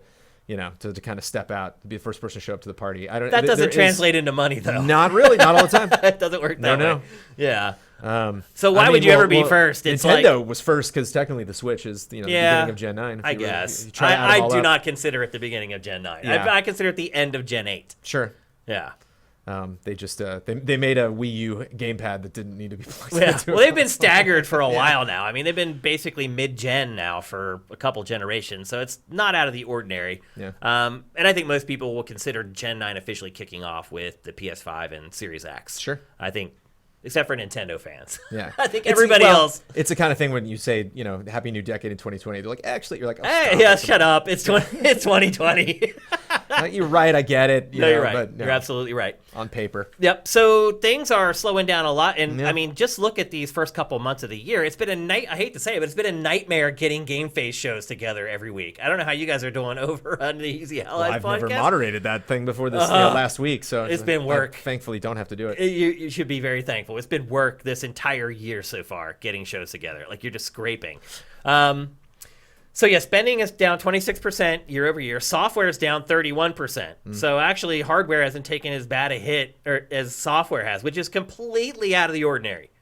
Now it's normal for hardware to start leveling off, but software usually just keeps going up and up and up. And here it's down. Yeah. Now, granted, last January there was Resident Evil 2 remake, and there's one other big game. I can't remember what it was. Oh, Kingdom Hearts 3. Oh no, yeah. And this month, all we had was Dragon Ball Z Kakarot, which reviewed okay, but it's not in the same class as those games. So there's some wiggle room in here for why sales were down so much. So do you think that it's wrapping up more quickly? Do you feel like that's what's happening, or am I crazy? Am I delusional? No, I think it makes sense because I think they're just less. They're. I mean, the only thing that I don't know to confirm that is that we haven't really had like that. The Senua's Saga, like that announcement was cool, but that's just like one game again, and we have like some game that we know in the PS5. Boy, I can't Dangerfall, Godfall. Yeah. And like, okay, these are fun, but again, we just haven't really had that dump. We don't really know specifically like what. Right, and so games might wouldn't be you past think launch, not when they're knowing launched, that people what would be date like, it is. well, I don't even know what this stuff is. I should just keep buying games for my PS4 or my Xbox One X. Seems weird that they've. But it's not. I mean, there's Stadia. There's there's just a lot to invest in. Game Pass, and even like like Disney Plus, or there's just a lot to spend your money on potentially, and so it's like too much. What investment do we really have? How much of a person's life do we can we really take up as a PlayStation 5 or Xbox Series X? So it's like we don't know how much can we expect to for people to set aside to really invest in this. And like when that happens, that message needs to be so clear and so satisfying that we can't like parse it out. We really have to just like hit and do a big event. That's what it seems like they're doing. Yeah. So again, if we don't really get that big Sony event, it's like interesting play, guys. I think GDC is when it's going to happen. Cool. I just have to. I have no. I'm not going to waste any energy like trying to. When it's like who knows what they're doing. Who knows? I liked your John Oliver cool, by the way. First of all, cool. Cool. Why do you think Switch is down in spending though? It's in its heyday right now. With new, it's firing on all cylinders. Get that pink version out. Yeah. I don't know. Don't you think that's strange? Yeah. The software hasn't really stopped. I mean, I thought Luigi's Mansion 3, it was like my runner-up for Game of the Year. I freaking loved it. I thought it was great. Waiting for a new version of that, but like that doesn't necessarily seem likely. No, it did. Look, I'm not saying the sales for that were that great, but it was a really good game that just came out like a month ago. So I don't know. They're still getting software support. It's weird to me that sales would drop. I think or maybe it's finally hit its zenith. Maybe I think the software support, is outstanding. On that console. It's been amazing. Really I've never seen a Nintendo console like this since like the SNES. Like I'm itching to play a Fire Emblem game. It's crazy. It's great to see. Like a powerful Nintendo is always good for the industry. It just always is. Nintendo needs to have a certain level of success in the industry at all times, in my opinion. Yeah, because they shade a lot of stuff that happens everywhere else. So their ideas seem wacky and out of left field, but eventually other people start looking at them and they take them and they're like, oh, well, I know how to apply this to a wider audience than what Nintendo is reaching. We need that in the industry. We need Nintendo to inspire other developers to take its kind of core concepts and expand on them, and in all honesty, sometimes make them better. One shot in the dark is that they know, like, okay, we got Prime 4 coming, we got Breath of the Wild 2 coming, we got Odyssey 2 coming. Like, I think, it's just the same thing as Sony sitting back on a lot of stuff potentially that's still have yet to come out, or like looking how much they actually did invest in Final Fantasy VII Remake. It's just like, wow, like they all have these big whales that they want to try to like land in a big way. And I wonder if Nintendo's like, okay, we have these big titles coming that we know, let's just really not screw these up. Because they haven't screwed up a lot. Like a lot of franchises have shown up. Like Mario Party is like one of the only times they like. And even that was like better than the last one. It was. There's like Mario Tennis. Like there's just a lot of like, I enjoyed fun that stuff. too. Yeah. So I wonder if like Nintendo's looking at 2020 and they're like, what do we want out of 2020? Can we really like win it? Like considering just how much people are just naturally. Financially, it should win it. There's not a lot. Mind share wise, probably not. I don't. It's tricky just because there's gonna be so much bluster if they. They can only make so many of the consoles. Yeah. And I mean, chances are for each one, 2 or 3 million is all it's going to be out there. Isn't there's some weird, it's going to start drying up for some reason? Or, yeah, we have a topic later on where we discuss. I could see Nintendo kind of, not pushing it so hard because they realize that like so many people are going to be arguing about Sony versus Microsoft. Yeah. Just go do that. I think Nintendo, get it out of your system. While they're arguing, will be collecting all the money. And then once you have decided, what console you want to buy and you're disappointed with both of those launch libraries, we're going to drop a new Metroid and a new Zelda and a new Mario. And exactly. We're going to go through that whole financially, I think crazy, Nintendo will rule this year. Yeah. Have you ever seen such a slow start to a year, Brandon, for the gaming industry? Dude, I'm lucky I remember what happened last year because I knew there was one other game. I wasn't Kingdom Hearts because I didn't play it, but like Resident Evil, I definitely was like, whoa, in January. Yeah. Like, usually doesn't. XCOM's like one of the only other like Januaries I remember being like, woohoo, where there was something worth playing. Yeah, you're right. January is always slow. That's typical. It wasn't last year, but usually it is. Yeah. February though, because if you get like more than 2 games for Christmas, like you're not playing that third one until January at least. Yeah. Ubisoft is usually good to put out a big game in February or March. But obviously a lot of its stuff got delayed and pushed back. I mean, again, talking about holding your breath. They just like took off. It's funny because I didn't think that was so warranted. It was like, well, you guys are beating yourself up over. Yeah. It's not that bad. Come on, like you just. I don't know. There were harbingers there showing that there were cracks in the armor. To me, they've been there before. Like that's a kind of that's just seasonal at Ubisoft. That I think they're such a big company. They try these big initiatives and like something they don't work and they pivot. What I would say is that Ubisoft became uninspired. And their games were actually, as far as like how buggy they were either no different than they used to be, or they were actually a little bit better. But the inspiration in their games just seems to have just dissipated. Like I loved Assassin's Creed Odyssey, but like The Division 2, just whatever. Breakpoint, whatever. Breakpoint was super whatever. I mean, Breakpoint was broken in a lot of ways. Breakpoint's what Breakpoint broke Ubisoft. And I'll say this. I loved The Division 2 for the week that I played it. I haven't gone back to it since launch week, Admittedly, no. I finished it and had a really good time. I played a lot of it with like a fellow sifter and had a lot of fun with it. But once like the eval was done, I never went back. So that's what I say when I say uninspired. Like they don't get my heart into their products anymore. And I think that's what they're trying to recapture. It's going to be interesting to see Gods and Monsters. Yeah. Yeah. That's one that has an opportunity. Who knows? I mean, we saw so little of it that it's like that could be massive. It could. That could be a kind of thing that if like it's a Zelda-like game with the underpinnings of Assassin's Creed, it could be like the biggest game of the year. Has GOTY potential, and then we all remember. Oh, remember that dinky little trailer we saw, that 45-second thing that we've ran on GameFace a million times. Yeah. So, but play BGenie 2, and which obviously isn't coming this year now. They were all delayed out. Yeah, a lot of things. Like they don't have release dates now. Skull and Bones doesn't. Yeah, it's weird. Skull and Bones is. I think it weird. might be canceled. Yeah. We'll see. Project. You show a game at E3 and then it just disappears. You played a game at E3, man. That was a rollicking multiplayer session. Yeah, it was huge. It was great. They had like 50 kiosks. We were all down there, screaming at each other, and then it just disappeared. Yeah. So yeah, I feel like Ubisoft has lost a little bit of its magic, and whatever they need to do to get it back, I'm all for it. But I mean, you even look at Star Wars Jedi Fallen Order, and it's just like, oh yeah, that was a fun thing that EA did last in the gen. It's like, it only took them all gen to do anything in Star Wars other than Battlefront. Yeah. So it's like, let's actually talk about even the successes are kind of like, it took you long enough. Yeah. So we do have the top 20 games. What stands out to you the most? Obviously, Dragon Ball Z Kakarot, number 1. Call of Duty Modern Warfare, number 2. Madden. Yeah, sure. Madden and NBA and Mario Kart 8 are just like, there they are. And GTA 5, it's like they don't...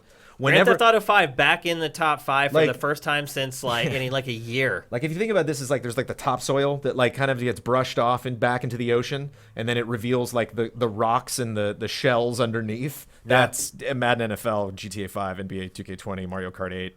Minecraft, these things that are just like they're always going to be there. 14, Star Wars Battlefront 2, which we're seeing right now.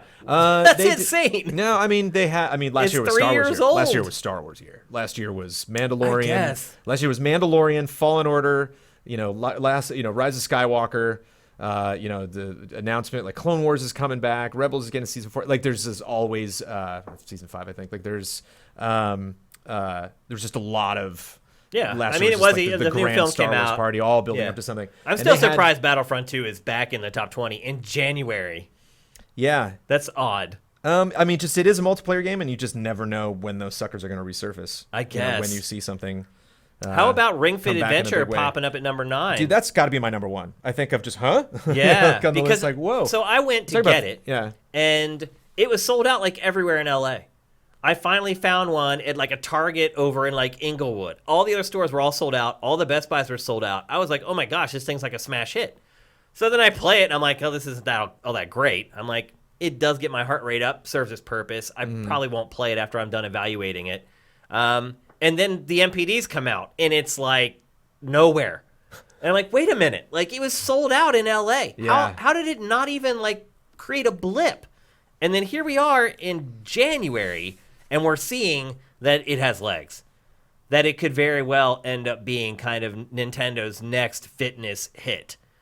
Did you play it? Did you like it? I mean, the thing I like the most about it is just like I'm such a RPG junkie, just in terms of like that's the thing about something like even like the worst dreams when you get to like level 1 to level 2, it's like, oh, that dopamine rush stuff. So it's like it's tough to turn. I saw it, I was like, ooh, am I gonna play this? Like, am I gonna just put this in the garage and just maybe run out there every now and then and do it? As much as I do love fitness, but it's funny because Nintendo's been trying so hard, to try to recapture that Wii Sports magic. Yeah. That it's every now and then. I don't know that this does it. No, of course not. But like every now and then when something does, it kind of comes close. Then no, it's not going to be this. But, it appears to have legs. So yeah, this could be a product that continues to sell well as more people discover it. Again, I didn't see a whole lot of marketing for this game. No. Yeah. Like, I saw a couple commercials on MTV, I think, when I was watching Ridiculousness, and that's pretty much it. Which is the only reason you would ever watch MTV. Oof, there you go. Let's just be honest. Anything else? At all, so there you go. Anything else? Pokemon so far down? Does that surprise you? Now it's got 2 versions. But Pokemon Sword in January, just a month and a half after it came out, is all the way down at number 12. Pokemon Shield's at 20. So probably overall, that probably puts it inside the top 10 between the two of them. But are you surprised that it's not done better? I wonder if that's the kind of thing they expect because like there's so many other. There's Masters, the mobile game. And it's like I have seen a lot of ads like for that, and so like it's. I think there's just so Temtem, which is like the knockoff. That's like huge. I enjoy Temtem. You been playing it? I did play a little bit of Temtem.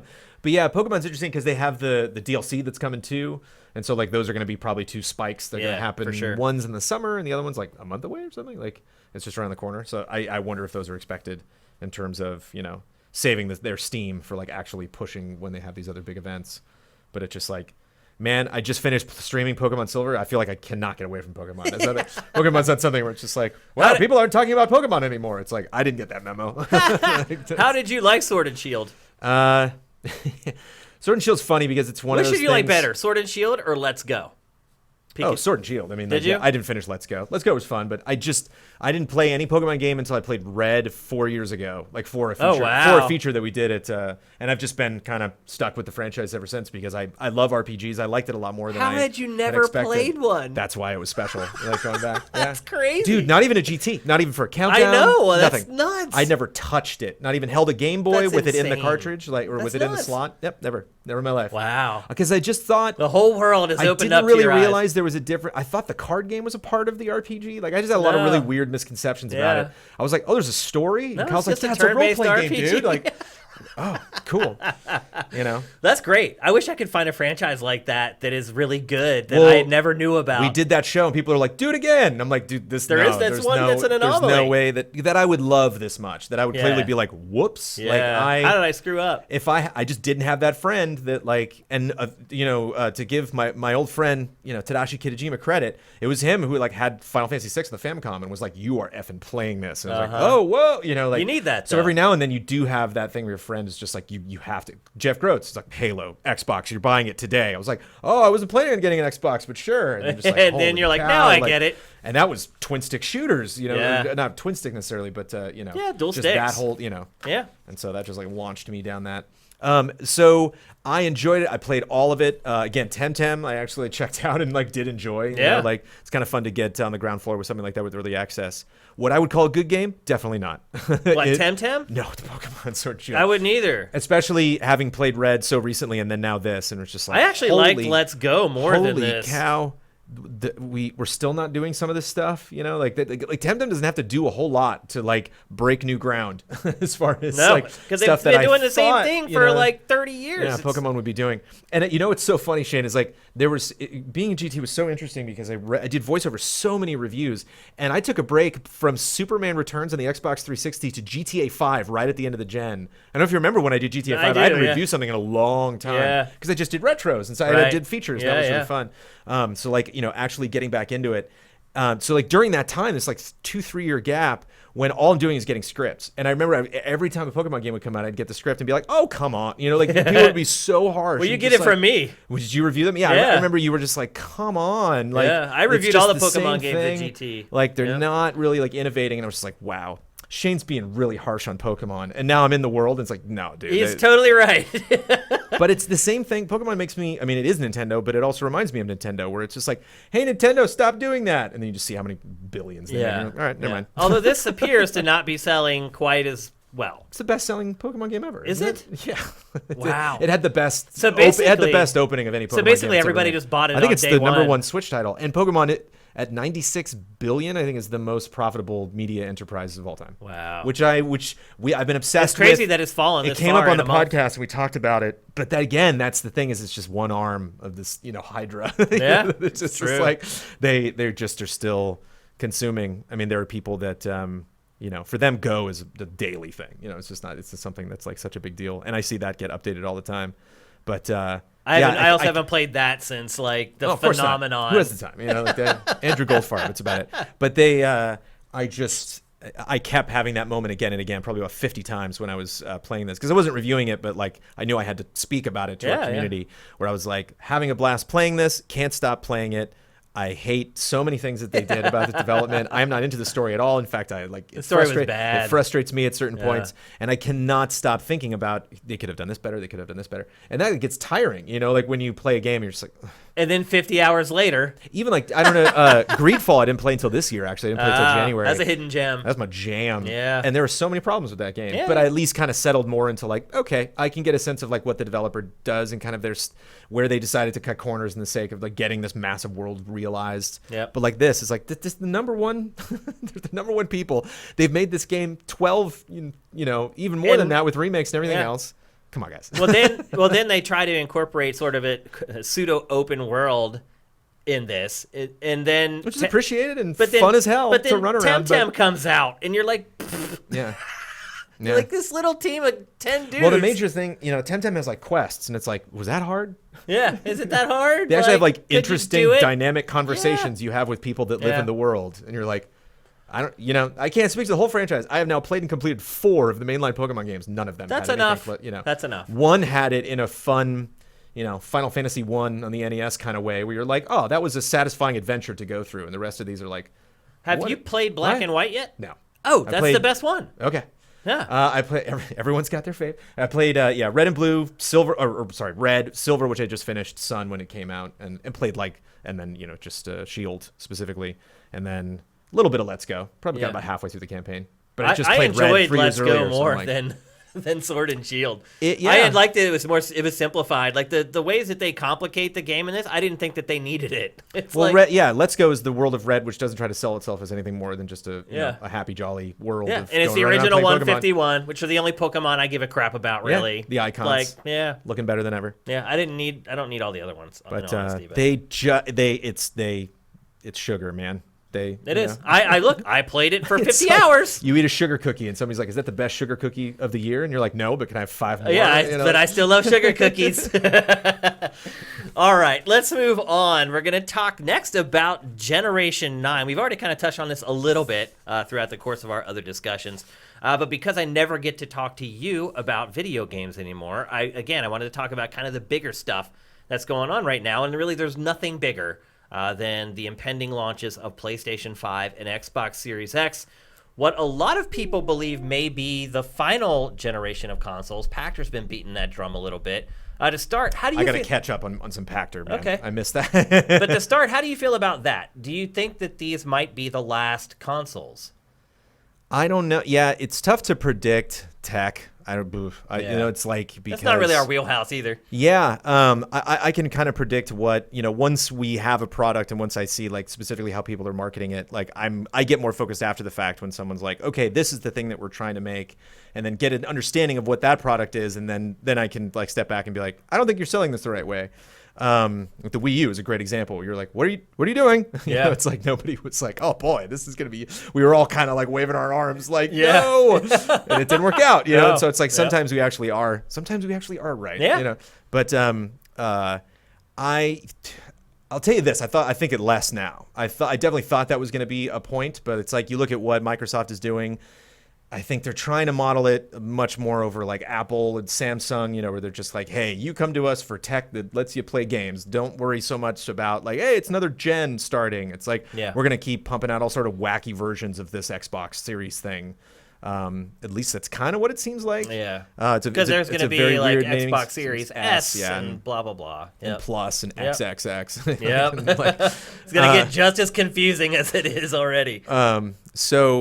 And, I think that's smart because you see the way games are changing with just all sorts of different wacky, pricing models from like free to play stuff that's actually like pretty damn good, now.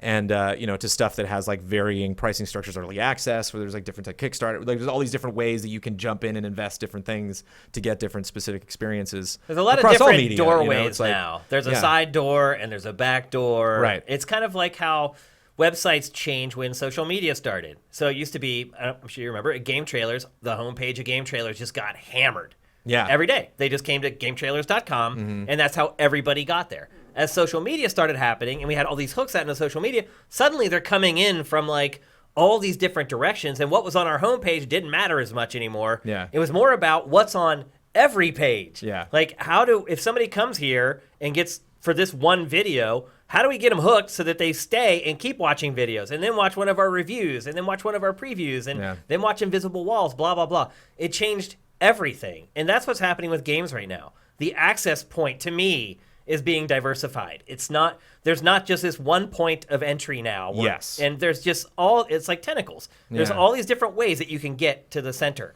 And I think that's why a lot of people think that maybe this might be the last sort of traditional console generation, maybe. I'm not surprised that Microsoft is shaking it up because they've had like a complex about their naming convention, ever since they first started out, where they were like, we can't call it the 2 because they got the 3. Right. Like, nobody cares, dude. They don't. Nobody cares, dude. If you have good games, you're worried about the wrong stuff. Nobody cares, But just the PlayStation 6 is just so sexy. Just how do you not the PlayStation 6? That's already so built in. They've invested so much to try to make that happen. And they're finally at that point. I think they still got some more milk to get out of that cow. But it's certainly not going to be traditional. And like you said, I think that's like the greatest way to sum it up is there's just going to be so many different price points and access points. And Microsoft's made some crazy decisions, this year that have worked out pretty good in terms of like how much free stuff they're willing to give their fan base. When does that end? Holy cow! Like, looking at all the games that are coming to. I mean, just giving away Game Pass for $1 for that's like 3 months. The primary it's insane. thing. Yeah, it's nuts. Again, you look at like the weirdo. Where are they getting their money back? Titles are adding to Stadia, and it's just like Microsoft showed you how to do this. What are you doing? Yeah.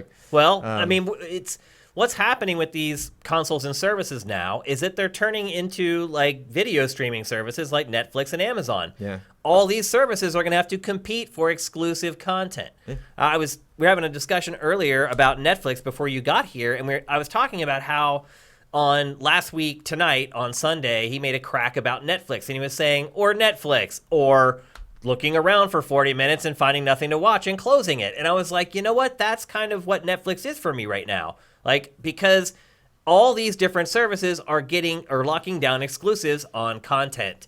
And so, all the Disney stuff left Netflix. And so everything is getting spread really, really thin now, which to me, it makes it harder to start committing to these things. But that's what's happening with the game streaming services now. They're going to be competing for content. Who is going to spend the money to get the exclusive on Cyberpunk? We already know that. Stadia spent the money. That's a big deal. Think about that. Yeah. So right now, we don't know what Amazon streaming service is. It's coming. We don't know what it is yet. But you're going to compete with them. You're going to compete with Sony and PlayStation Now. You're kind of competing with Xbox, with with Game Pass, but definitely with xCloud. Yeah. Then you have GeForce, all these. Yeah. There has to be content to support all of these, and there just isn't. And it's so hard to get, like, people that are in for a lifetime. It's Yeah. like even I think that the biggest shuffling I do is for like a Netflix or Hulu or HBO. It's just like monthly. I'm like, do I still need HBO? Yeah. I almost cancel Netflix. I don't think I do. Yeah. But then I'll get it back. Yeah. Like then something else will come back. Like that's the good thing. Most of them don't have contracts. HBO like had like 11 trailers. They all cracked me up. All of them that were like, okay, we know Game of Thrones is over. Yeah. They made fun of it. They're like, please don't leave. We're screwed. But that's smart. To lean into it and just to know like, hey, you'll be back. Irishman was huge for Netflix just in terms of like I've seen it, so like it works or it I made it about halfway through. And Disney Plus was huge for me. It was crazy to go back and I was like, I didn't think anything could tear me away from Netflix because Netflix just fit. It wasn't like, it's Disney Plus is in your wheelhouse, Brandon Jones. Yeah, it's a whole different story. But like that's probably all you need. Oh God. Oh boy. But I think it's important for stuff to have exclusive content, but I don't think that necessarily. I mean, with the cases of consoles, it's harder because you're spending a lot of money. But like, I don't think that I think we're the most unfortunate part for Microsoft and Sony is that people are so used to just jumping all over the place. Like you can't do that with a $500 something. Yeah, I mean these closed systems don't make sense in 2020. Yeah, because they are saying no. We are going to have one point of entry to our stuff. You're coming to our console. Yeah. You're going through our dashboard and you're launching it from there. But to me, I think the big shift has been. The point of entry isn't the hardware anymore, it's the game. Yeah. So the game is the center, and then all the different tentacles come into you accessing the game. And now the consoles are just one of the tentacles. One tentacle is PS4, one is Xbox One, one is Stadia, one is Game Pass, and you just go all the way around. And it's the games, the products now that are kind of the center of the universe. I'm excited to see what Microsoft does, probably more than the Series X with streaming in 2020, because then it's like, what if you don't even need the X? Right. You just literally you might not. You just get Microsoft games on your phone, on any phone you have. Yeah. Or on your PC, then you're playing all of these games on your phone, or you can just then send it like straight to your TV. You just got to sign up for the account. I think that's probably more likely. But I think that box is they're still gonna be able to sell that. They still sell, this generation people for still sure. buy Blu-rays, man. And I'm like, what are you? A small group. I mean, nothing people, against people that buy Blu-rays, but it surprises me. Like, and I used to. I won't. I haven't bought a Blu-ray in like 4 or 5 years. I went nuts, and I wait. It's just like at that point, like after the DVD era, I gotta stop because I started looking at all my old VHS tapes. Yeah. So I had like the Star Wars collection on VHS, and then I'm like, wait a minute, I just bought it again for $40 on DVD. I'm not doing this again. And aside from that, as well, you and I have been in raw production for so long, and like I've had mini DV, HD DV. Think about all the media all of these we've gone tapes through. And hard drives fail over the years, and floppy, and there's all this stuff just die. Codecs die and wither, and so people talk about like, when I have these online accounts, I don't know if these games are going to be there, and it's like, well, at least I don't have to worry about it. At least like there's another company that's maintaining that server, and it's not like some stress I have to go through. Like, okay, cool. It all dies. File formats die. It all dies. FLV dead. I mean, we lived on FLV at Game Trailers. Now it doesn't even exist anymore. So everything dies. Flash is being phased out, I think. Flash is just not. It's gone. Yeah, it's gone. Yeah, it's gone. It's now not it's even like antiquated. Like it's Chrome gone. won't let you use it in its browser because it was used for phishing scams and stuff like that. So everything dies. And look, no one has a bigger attachment to console gaming than me. I've been doing it my entire life. People who are in their 20s have only been doing it for 10 years. I've been doing it for over 30. Like, it's a part of me. Yeah. But I'm also not stupid, and I know that this might be the last sort of traditional console launch. And I'm going to soak it all in, to be honest with you. If it's the last one, like, I want to enjoy it. You know what I'm saying? Like, I'll go out to store. I hope there's lines and stuff. I mean, it might be the last time. Yeah. Remember, those used to be big events at GT. No, dude, you with the Wii guy. Right. That we never found. Remember the interview I did with the Wii guy? He passed away. I think you told me that. Yeah. And his, like, friends and family, like, reached out to me. And they were like, thank you. Like, you have no idea the fact that he became, like, a minor internet celebrity. They were like, it made his last... It's all worth it. It's all worth it. Well, they were like, it made the last 5 years of his life. Like, awesome. Of Game Trailers. It's great. So that stuff, I'll miss it, I mean, I don't even know if it'll happen this year. Chin. Yeah. Sleep is for babies. Gamers play all night. Without hesitation. You asked that question, he almost cut you off. Like, that guy. He's ready, dude. Takes time. Dude, there are so many prophetic statements in that. If you could ever find my interview, we'd be talking like invisible walls, like we're preparing for something or talking about top 10s or something like that, and we'd just be like, yeah, what the hell's happened with that game? There'd be 6 seconds of silence, and then like Brooks would just be like, takes time. Yeah. If you could find my interview with the Wii superfan on YouTube, is it on YouTube? It's there. It's got to be out there somewhere. Oh, don't say gotta be, because then it's not. If you don't know for sure, dude, some of that stuff. I know. It's Trailer it's Academy. gone. Whoops. A lot of stuff. I had a whole is show. gone. I was like, oh damn, Yeah. I didn't put that anywhere. I thought that would. A lot of that stuff is lost. Yep. But I think it is out there. Look for Wii Superfan on YouTube, and it's me interviewing this guy outside of Target on the night of the Wii launch. No offense, Shane. Best work you've ever done. I mean that in the best way. I'll take it. Anyway, so let's talk a little bit more about the details of PlayStation 5 and Xbox Series X. Potential cost. So Digital Foundry this week did kind of a part-by-part breakdown of the PlayStation 5. Love them. Yeah, they're great. I mean, thanks for doing all that so we don't have to. But isn't it funny that they founded an entire company based upon our comparison videos that we created? Yeah. Which were, I don't think people even realize that do. we created the graphics comparison video. I don't know if I was paying that much attention, but I remember. Oh, like, we did. We did those. We created them first. And we got a lot of grief for doing them. Oh, of course. Well, but then Digital we got a lot of Foundry, grief for our top 10s is why we did them. Yeah. Digital Foundry created an entire business around our graphics comparisons, which is kind of awesome when you think about it. Oh, yeah. But they actually, But then, of course, they went way beyond ultimately. But that's how they got started, was just doing comparisons. So anyway, they did a feature on the PlayStation 5. They parted it out, and they basically are saying it's going to be at least $500. If that's the case, do you think it matters? It's not $599 US. I think it matters for like 2 weeks. Yeah. And I just think it's just what everybody, I don't know. I think there's pluses and minuses. There's like, as silly as it sounds, there's the mystique. Ooh, $500. Like there's the. Do you think that's a good mystique, you mean? People are like, oh, that's top shelf stuff. It's $500. I mean, compared to a lot of other tech that you can buy, I think it makes sense looking at the numbers and why the numbers are that way. I think that's just not like completely shocking and surprising. But I just think we need to get out ahead, not to push it aside, but I think we just need to get out ahead of all of this and really talk about what are we talking about? What are these systems? What are they going to do? Before we even say if that's too much, if people are willing to spend it, what games are going to be on this thing? I just think there's certainly a price point where you hit it, where no matter how awesome it is, not everyone's going to buy it. Sure, I think that's $600 because that's a meme, for Sony. That's everyone will. But you don't think $500? You think $500 you can get? I mean, Microsoft didn't get away with it. They did pack in Kinect. I just think I think you can sell $500. Let me put it that way. Yeah. I think there's a way to do it.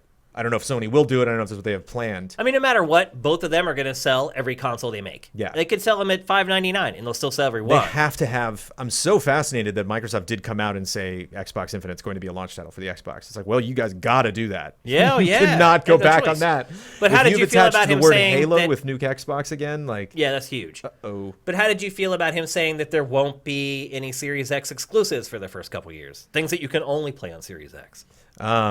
Because that's concerning the PC mostly, right? So I think that's just kind of a technicality. I think there's still some stuff that we'll more associate, obviously, with Microsoft than we do Sony. No, I'm talking about internally, first-party exclusives from Microsoft for Series X. There won't be any for the first couple years that are only playable on Series X, meaning that they push the hardware so hard that they're not going to be playable on older consoles. I wonder if that's kind of how he put the cart in front of the horse a little bit when he talked about all the developers that they acquired, and it's like, oh, that's exciting, but we're not going to see that stuff for a long, I long think time. we will see some stuff, but I think their first batch of games are going to be also for Xbox One, in addition to Series X. Are you okay with that? I'm okay with that. Yeah, again, it's just they got to balance it. Yeah. You got to balance it with... Because traditionally you rely on those exclusive games to move the hardware. Right. So Halo Infinite comes out, your example, and people don't have to buy a Series X to play it. They can play it on their Xbox One X, which by then you can probably buy for $250. And Xbox One X still looks damn good. That is still a beastly piece of hardware. Yeah. And there's still a lot of games you probably haven't played on it. Right. So it's... I don't know. I mean, do they care about selling the Series X? Does it matter? It doesn't. You can make the case that they don't with the whole series angle. It's it's an option. It's like it does kind of have that vibe. So it's gonna be interesting to see how desperate. Again, I think it's a case of the game becoming the center of the universe. Yeah. It's not about the hardware anymore. Yeah. It's about the game. And now it can go to Series X. It can go back all the way to the base Xbox One. Although I just played Disintegration on the base Xbox One, and that was not a good experience. So I'm a little curious how that stuff is going to work out now that I've kind of experienced something being scaled down for those old consoles. But we'll take them at their word for now. Yeah. And so I don't know. And maybe it doesn't matter. I mean, it does matter, though, because what's going to happen at the end of the year is there's going to be news reports that say PlayStation outsells Xbox Series X 2-1. And that stuff matters, let's be honest. Oh, sure. If people perceive that one is the winner and one is the loser, of course. People are going to buy the winner. I do not see the slate being clean. I don't see, I think they're still going to carry over. I think that it seems less than where we were at the beginning of the previous gen, enough that I don't think Microsoft is a hill to climb to get ahead of Sony. But it's kind of like us a little bit, just in terms of us like playing to our audiences specifically, like our crowdfunded audiences, where they're like, we got to make these people happy. We can't lose anybody. Yeah, so anybody. So let's make sure that we keep people, that Halo fans are like, oh, I'm so in. You're like, cool. Yeah. We at least have a base. It's like you're always going to do Easy Allies podcast. We're always going to do GameFace because that's what the vast majority of your users really come to you for. What the hell is this video? I haven't seen this. Where they this is go all through the crazy promo, like this crazy doc that they put out for Halo. Cool, smart. Yeah. They're showing basically like what the new consoles. What is the Halo Infinite can be for Sony though? That's like the big question. Is Horizon Zero Dawn that? I don't think it has the. It could be. Sales potential. I mean, People Sony really has like that first there's one. so much IP. That thing just has to launch the second the PS5 comes out. I mean, it'll be interesting to see how Sony handles backwards compatibility. Yeah. I mean, some of those early PS4 era games, I wouldn't mind playing them again. On a new platform with just more powerful. PS4 Pro didn't quite get there for me. In all honesty, like I'm kind of disappointed in it. I've had it for a while now. There's a much bigger jump between the Xbox One and Xbox One X than there is between the PS4 and the PS4 Pro, for sure. And I wonder, too, if that experience, because most people bought PS4 Pro as like that mid-step console instead of the Series X or the S.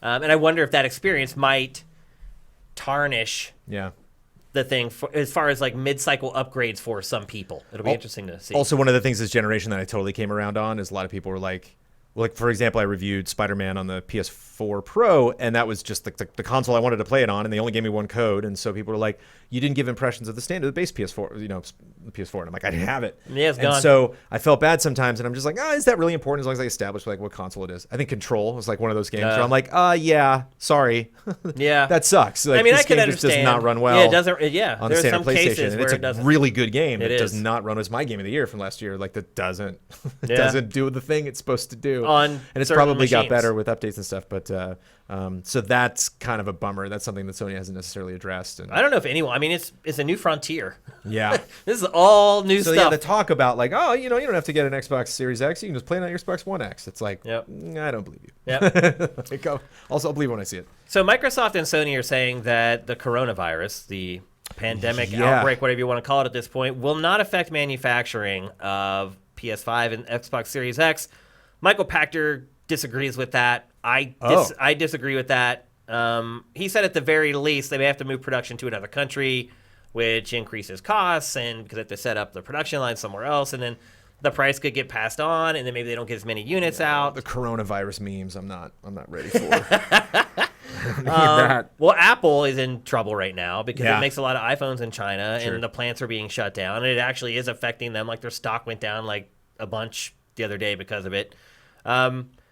Do you foresee this happening with these consoles? And if they do you think it will have any impact on how things shake out over the long haul for these two platforms? I'm searching for the answer, Shane. I don't know. I don't know if I have it. So say here's an example. Yeah. Say instead of having 2 million consoles for the launch window from whenever the release date is until the end of 2020, say you thought you're going to have 5 and instead you have 2. Mm-hmm. How does that impact things over the long haul, if at all? The long haul, I don't know if it necessarily, I mean, you do want a sense of demand. Like there is an amount of mystique. You look at like the supply issues that we had when the Wii launched, and like that didn't hurt that didn't stop that from being one of the best-selling consoles of all time. Yeah. So, like, I think in the long run, depends on like how many years you're actually spanning out, but I think that's something that they can recover from. But do you think it might be good to have less units at launch? Do you think it might actually help? It seems opposite of what really they want to do. Scarcity thing. Yeah. I think we live in, I think one of the things that's kind of negatively impacted media, I mean, it's entertaining to watch when you see like there's massive heavy hitters, like Disney just raw, you just go and just try to just crush everybody across the whole year. You have that kind of capital. You have nothing. It's like, you're just never going to get that one spot. We are nestled in there. We're going to be there forever. Yeah. That when you have something that sells, just like billions, they just destroyed the box office. It was number one. It's like, yeah, but it didn't break records. You're like, oh, come on, So you can't break a record every time. So I could see at the end of the day, Sony being like, if the PS5 sells less than the PS4 did in the first 3 days, like that's very bad. Like we really need to up constantly, and that's exhausting. Yeah. But I think that's kind of where we are in terms of like that really turns heads. So that's an easy thing to write an article about. Just do you think scarcity is still a tactic that can work? Because in the long run, it doesn't really happen anymore. Think about it. When was the last time that you wanted to buy something and it was sold out and you couldn't get it? It doesn't happen anymore. Ring Fit Adventure? Yeah, exactly. I still found it, though. Right. But the logistics are so good now. You can't hide from shit. I just imagine you with the fedora on at night, 1940s LA. I'm going to find you somewhere tonight. Ring Fit. Yeah. Yeah, but you don't really get that anymore. Like everything that I've wanted to buy, when I wanted to buy it, I could buy it. Like, you don't really have shortages anymore because, again, logistics are so good. They can measure their demand in real time all around the world at all times. And oh my God, we need to make another 8,000 to the, literally like down to that granular of a number. And how fast we ship everything to us too. So like there's this whole misconception toward everybody of just like how tough it is to make things, how hard it is to ship things, how hard it is, when we actually see. It's funny, we were watching that premiere of the Series X, and like there definitely is just this like 2001 kind of like, oh, look at that. Oh, it's interesting that the glorification always of just these objects that you have to like, it's a thing. It's a thing and I want it. It's so rare now. I think beyond just kind of like, some people are collectors. Like I know that's definitely like an issue for me that I had to get over because I was just like, I can't stop buying silly stuff because like I stopped. have it all. Yeah, definitely pulled the plug on that. Once I got my closets were full and I had already thrown out all the stuff that I didn't want. Yeah, not to mention everything that was left free. in there was in there and it's full. That was it. I'm like, I don't want anything. I can't take anything else. The first time somebody gifted me an amiibo, I was like, no, what are you doing? You Get it out of my house. I can't. If I look at it, I'm going to run to Toys R Us. Yep, and buy them all. So yeah, I think I think there is again that mystique around like, oh, that object I have, and then I can use that to just again not have to leave the house and just order everything and have it come to me. But I wouldn't choose to have a shortage. Yeah. I wouldn't like go that way. Yeah, it's like, I agree with you. It's like Sonic looking bad. It's like that worked out. It actually gave you like a ton of really good press, like to be like, look, we made it better. You got more publicity out of it. But I wouldn't do it again. Yeah, exactly. Yeah, that's a good way to put it. What about the software outlook? You mentioned earlier about all the studios that Microsoft snatched up. We know the studios that Sony has had under its roster. It just bought Insomniac, which did it really need to? I mean, yeah, I don't know. It's not like it was making a ton of multi-platform games. It was making PlayStation games and VR games, but it did. And so now it's locked it down. Yeah. So you kind of know the two rosters now. Before Microsoft made its purchases, it wasn't even close. Sony just destroyed Microsoft in first party. We went through years at GT where it was just Gears, Forza, Halo, Gears, Forza. It's just this pattern that repeated over and over. And it's continued since we've left GT. Do you think the 10 studios that Microsoft has purchased is enough to compete with Sony's first-party stable? I don't think either company has enough resources to really do a compelling launch of a console. Just do it. We haven't seen anything as yet. In present, as we sit here right now, or do you mean just in general? Who we know that's not doing anything, they have yet to roll out. Like it doesn't feel like, I don't know. The timing is not working out. I'm nervous, man, because they're so quiet. Their biggest studios are about to launch stuff. Yeah, they're not like, hey, we just showed this game and now it could come out at the launch. Like The Last of Us Part 2 is coming out before the PlayStation 5. That's all there is to it. Ghost of Tsushima, most likely, is coming out before the PlayStation 5. So a lot of its biggest studios are about to, pardon my French, shoot their load. And then it's 3-4 years, depending. I mean, for Naughty Dog, at this point, it could be like 5 or 7. Yeah. I mean, they're turning into Rockstar at this point with how long they're taking to develop games. So you're right. The timing, at least in my perspective, for PlayStation really isn't working out. You got Guerrilla, as you brought up. Oh, I mean, Horizon, to me, that just makes so much sense. That's it. Yeah. I mean, Horizon Zero Dawn 2, that should be the game that we should expect to see at launch of PlayStation 5. At launch that day. Right. Day of. Day and date. Exactly. And that might be enough to launch a console. That's the game you're not playing on PlayStation. That would probably be the best PlayStation launch game ever. Because that bar is really low. I had a Spider-Man. Ooh, I don't know. Isn't Spider-Man the most? What's the biggest PlayStation launch? The Marvel Spider-Man came out in the middle of gen. I thought you just said the biggest PlayStation launch of a game. No, launch games, as in the games that are available on launch day. You said launch of a game. PlayStation launches are typically pretty crap. Yeah. For software. Well, launches in general. It's tough to do. I think SSX on the PS2, I think it was my favorite game I had when when a console came out. Yep. Or Third when a party Sony console came out. Yeah. But Microsoft looks like it might be in a little bit of a better position because it did acquire these studios around a year ago. By the time Series X comes out, they'll have had a couple years. We're already seeing Bleeding Edge, which looks like it maybe could have been a Series X game, but now it's going to come out for this gen. Ninja Theory has already shown Senua, the sequel to Senua. Which definitely is going to be like an award potential. It just has all that. Yeah. It Will it sell? Has the smell around it. Will it sell? Yeah. How much is that going to lean on you knowing that? To me, that's not a hardware mover. That's not a game that people see and they're like, I need to buy a console to play that. It's just not. So, despite that, I do think Microsoft. It's a tech demo feature, but yeah. Right. I'm looking at the first year of PlayStation 5, and I'm not seeing a whole lot, to be perfectly honest with you. But the first year of Xbox Series X could be pretty darn good. Mm-hmm. You're going to have Halo. Obviously, that is also playable on your old gen.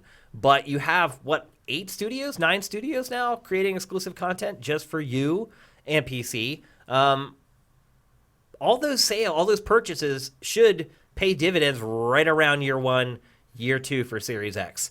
I don't know that I see that window for PlayStation 5 right now with its current stable of developers. All that is they're a magician, man, and I'm just looking at that top hat something's gonna happen. Has to, right? Cool. Can't wait to see what he does there. Do you think that a PlayStation console just on its own is good enough?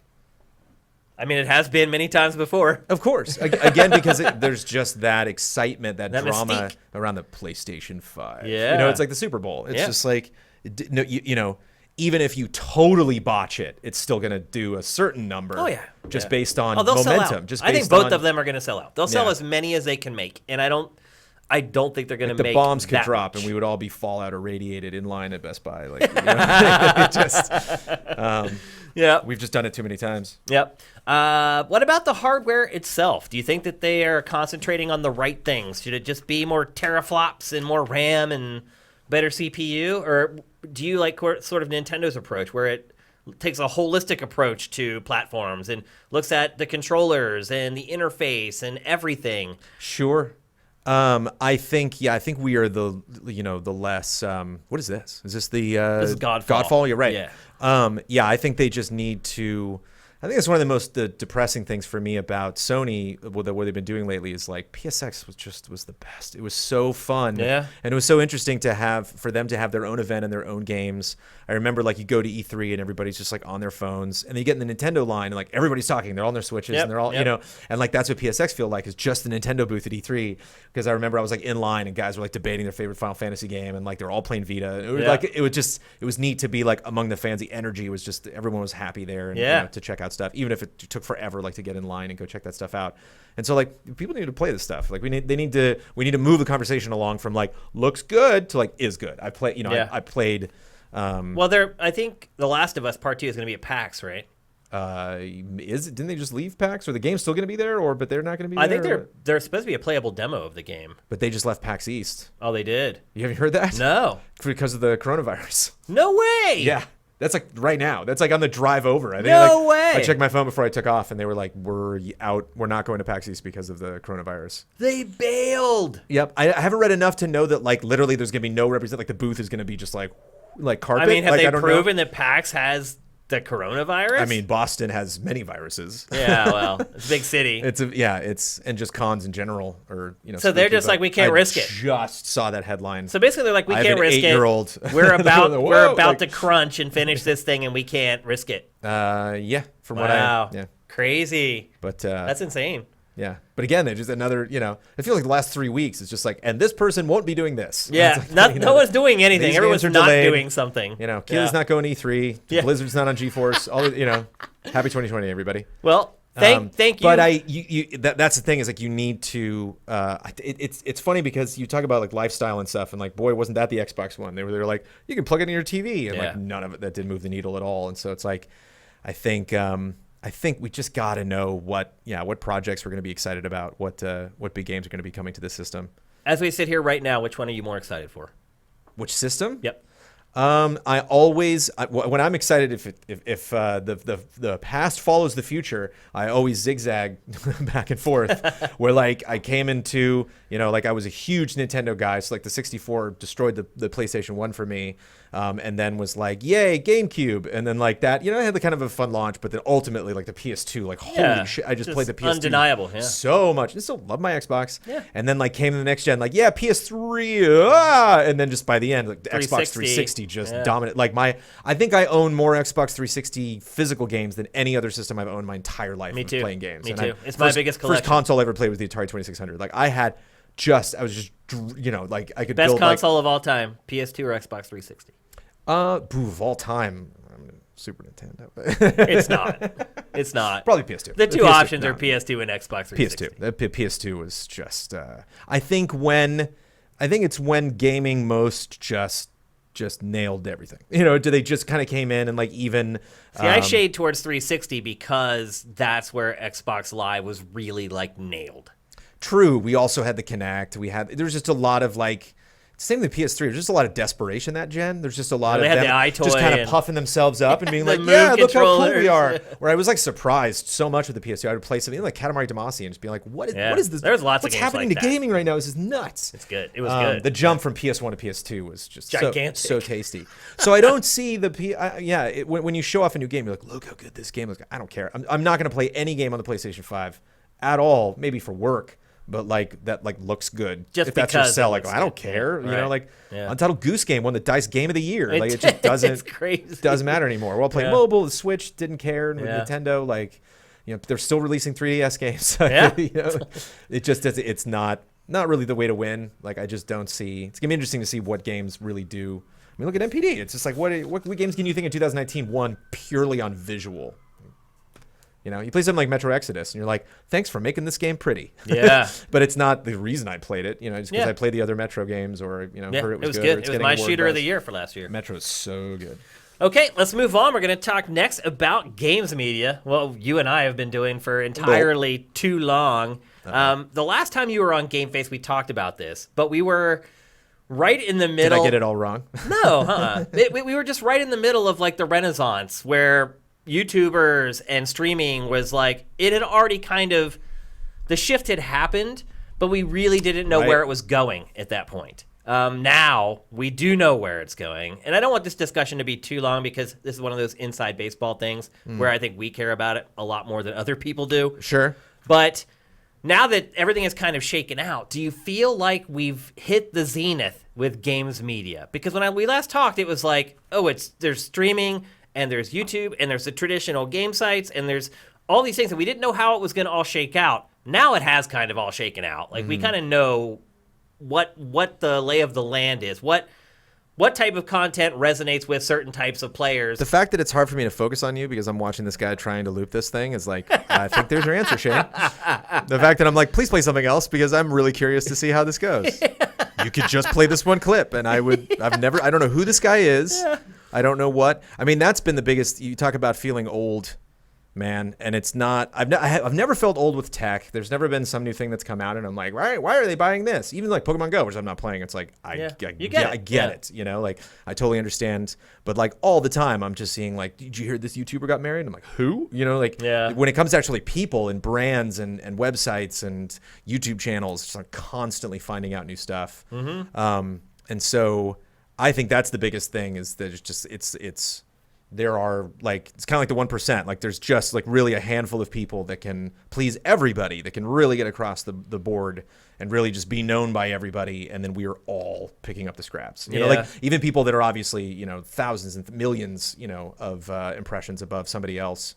We're all still kind of in this, you know. But I think some people hit not because they're charismatic, but just because they're really good. Like this guy, Timur. Oh, hell yeah. Like he's not charismatic at all, but he's the best Call of Duty player you'll probably ever see. Yeah. And if you want to check out Call of Duty, you want him to be doing it for you because if he thinks it's good, then it's good. Yeah. And so I think sometimes it's an authority situation where you're like, well, I trust the opinion of this person. I don't really care how great their production values are or what they look like or if they're attractive or not.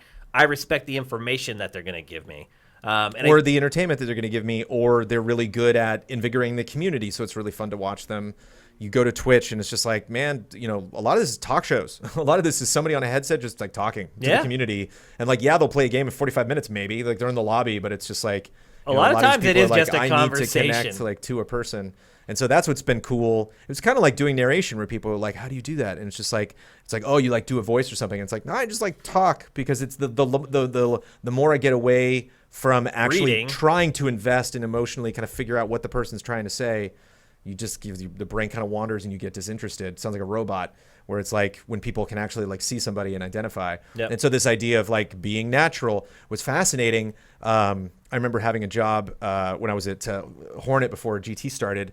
We did a thing called Grand Slam Trivia with the Yankees, and they would have different celebrities on to just like read. They'd be like, okay, this guy was born in what year? A, 1945, B, and then, the answer is D. Thanks, Yankees. And that would just go up on the screen. Right. But it was so much fun because I would get B-roll of the weirdest actors. Don Rickles was the best. Oh, I bet. Don Rickles just went up. He's like, what am I doing? I don't know. I need to be here. That's a pretty good impersonation. And but what was really fascinating to notice was the actors hated it. Every time there was like an actor, maybe like John Bon Jovi was one. He was on Boston Public at the time. Right. And but a lot of actors would be like, and you get like host people, and they were just boom, done. Nail it. They were just like, you could give me anything, and I would read it. And so it's fascinating seeing all these different like musicians and all these different types of celebrities and how they would approach this. And so like that whole idea of, you know, being personable and talking while you're playing games or just talking to a community is like, you cannot fake that. You can't. Like, maybe now you can go to school for that. I don't know. Like, you probably can. But it's its own fun kind of form of celebrity and talent. And there's some people that got in. Production values be damned. Doesn't matter. You're just hanging out in my room with me, and I'm making more than, you know, somebody who was like a mom and pop like hardware shop on the corner. Yeah. You know? You guys stream a good bit. Like typically, what like you have to be 4 days a week. You got to stay in my life. You know, like you can't leave. Otherwise, I'll go somewhere else. You know. How important is it, do you think? Because we other than GameFace, we hardly ever stream anymore. I think it's different for every single person. You need to make that decision internally of like how important that is to you. We kind of got that dictated to us. I mean, personally, I generally enjoy doing it, but I can't just do stuff that I like anymore, Brandon. Like every minute of my time. Well, one thing, we keep talking about this direct. Like one thing that's like an unfortunate reality about our business is, Easy Ally's business specifically, is just reactions just do so well. We were really kind of born when Shenmue 3 got announced. You know, like that was really kind of when everything. I have a question actually. How did the squad receive Shenmue 3 ultimately? Huber is so funny. Because Huber's like, it's so good to have it come back. I feel so good, and like got their review, and it's like got a 6 or something. Like he he was like, so he was able to it's see not it great, for what but it was. Man, I loved it. You know, like, cool. Did he love it? Did he really love it? He'd been waiting for so long. It's kind of like Twilight. I mean, you know, so had I. But you get that fourth the game Twilight was book, not and good. it's just like, did you read it? It's like in one night. Was it good? No, it wasn't. You know, like, and that's where he was with that. Okay. But he couldn't believe that existed. You know, he has some magic ability to just like manifest that stuff. But whenever announcements happen, like I've talked about Animal Crossing for so long. I'm clearly like the number one, like maybe like Ben Moore and Daniel Bloodworth. You can, like get in the ring with the two of them and like see like who's maybe not necessarily the biggest fan, but like who's the most excited about. That is my absolute number one, anticipated game of this year. Because like maybe like Breath of the Wild would beat it, but I don't think Breath of the Wild is going to happen this year. 50-50, my guess. I think it'll be announced this year, or it'll be announced for this year, but then it'll get delayed. Yeah, well, it'll be announced for like formally. We'll actually, you think they'll say it's coming out before the end of the year? Here's the title, and then it'll get delayed into March or whatever. But and so I got to kind of put my money where my mouth is. Where they're like, all right, the direct's Thursday at 6 a.m. How much do you love Animal Crossing? Like, damn it, Nintendo. I've been called out. So you have to establish your brand. Maximilian Dude's really amazing at that because he only focuses a very specific type of a couple of genres and then just assaults them. It's just he's going to be there for those things. And so I think, you have to kind of match expectations that way. But you can be in a very, very specific period. I remember when Game of Thrones was really hot, and my brother was like, hey, here's this channel. This guy only just theorizes about Game of Thrones. That's all I mean, he does talk about other things, but like that's his. He clearly, this man was born to explain this world to us. Huh.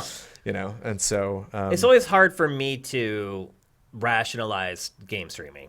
Because there's sure, explain it to like your relatives and like no, not even that. I don't care about that anymore, Brandon. I'm too old to worry about what my relatives think. It is fascinating though. It is a challenge. I'm just rationalizing like from a business perspective, me spending the time to sit down and play a game on stream for a couple hours. Obviously, our streams don't get as many people as yours do. Like when we stream a game, like it'll be like 50 or 60 people watching. Sure. And so I'm sitting there and I'm like, I care about those 50 or 60 people. Right. And I want them to be entertained and I want them to be happy they're one of our patrons. But I'm like, maybe I could be doing a better job pleasing these people if I were away doing something else for 2 hours. Yep. Instead of just...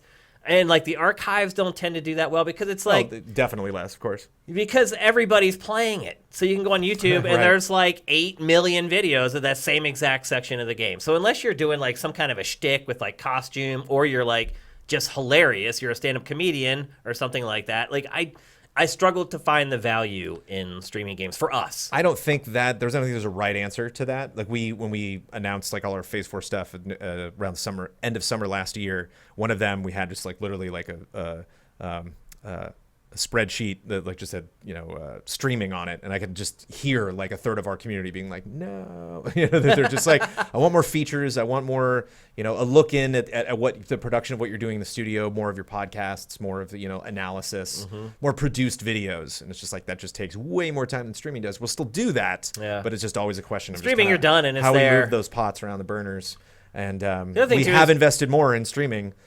Just because it connects us to our audiences in an interesting way. And just for me, like I started, I'm 41 and like 20 years ago, I was on stage doing musicals. Like I've been doing so many weird things in my career, in my life, just like in the arts and experimenting with things. And streaming's like cool. It's really fascinating and interesting way. It feels like Game Trailers in like 2002. It's like, this whole video on the internet thing is... This is about to blow up, isn't it? And so it's fun to like be right out of college and be like, yes, I'm good at this. Right. And so now it's kind of, it's like we feel comfortable on camera talking and, live streaming. And it's just like, what else can we do?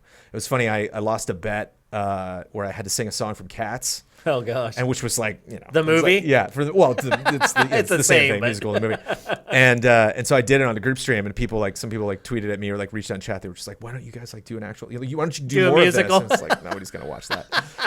Really, come on now. Yeah, even the person who's requesting it, if I did it for an extra 30 seconds, you would have bailed too. Yeah.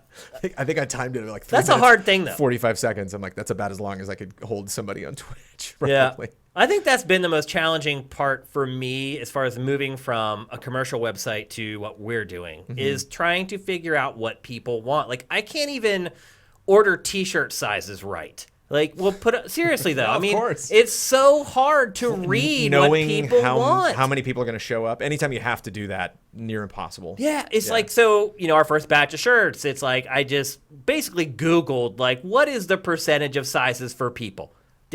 Ended up having like so many smalls and like triple XLs. It just stayed there for like ever. Yeah. So I'm like, okay, I'll learn from that. Completely adjusted everything, and now like the size that sold out the first time has been sitting there forever. Like, it's insane. And so I think the problem is like at GT, we knew when people liked something because our audience was so huge. If people didn't like it, it did like 25,000 views. If people liked it, it did like 500,000. Yeah.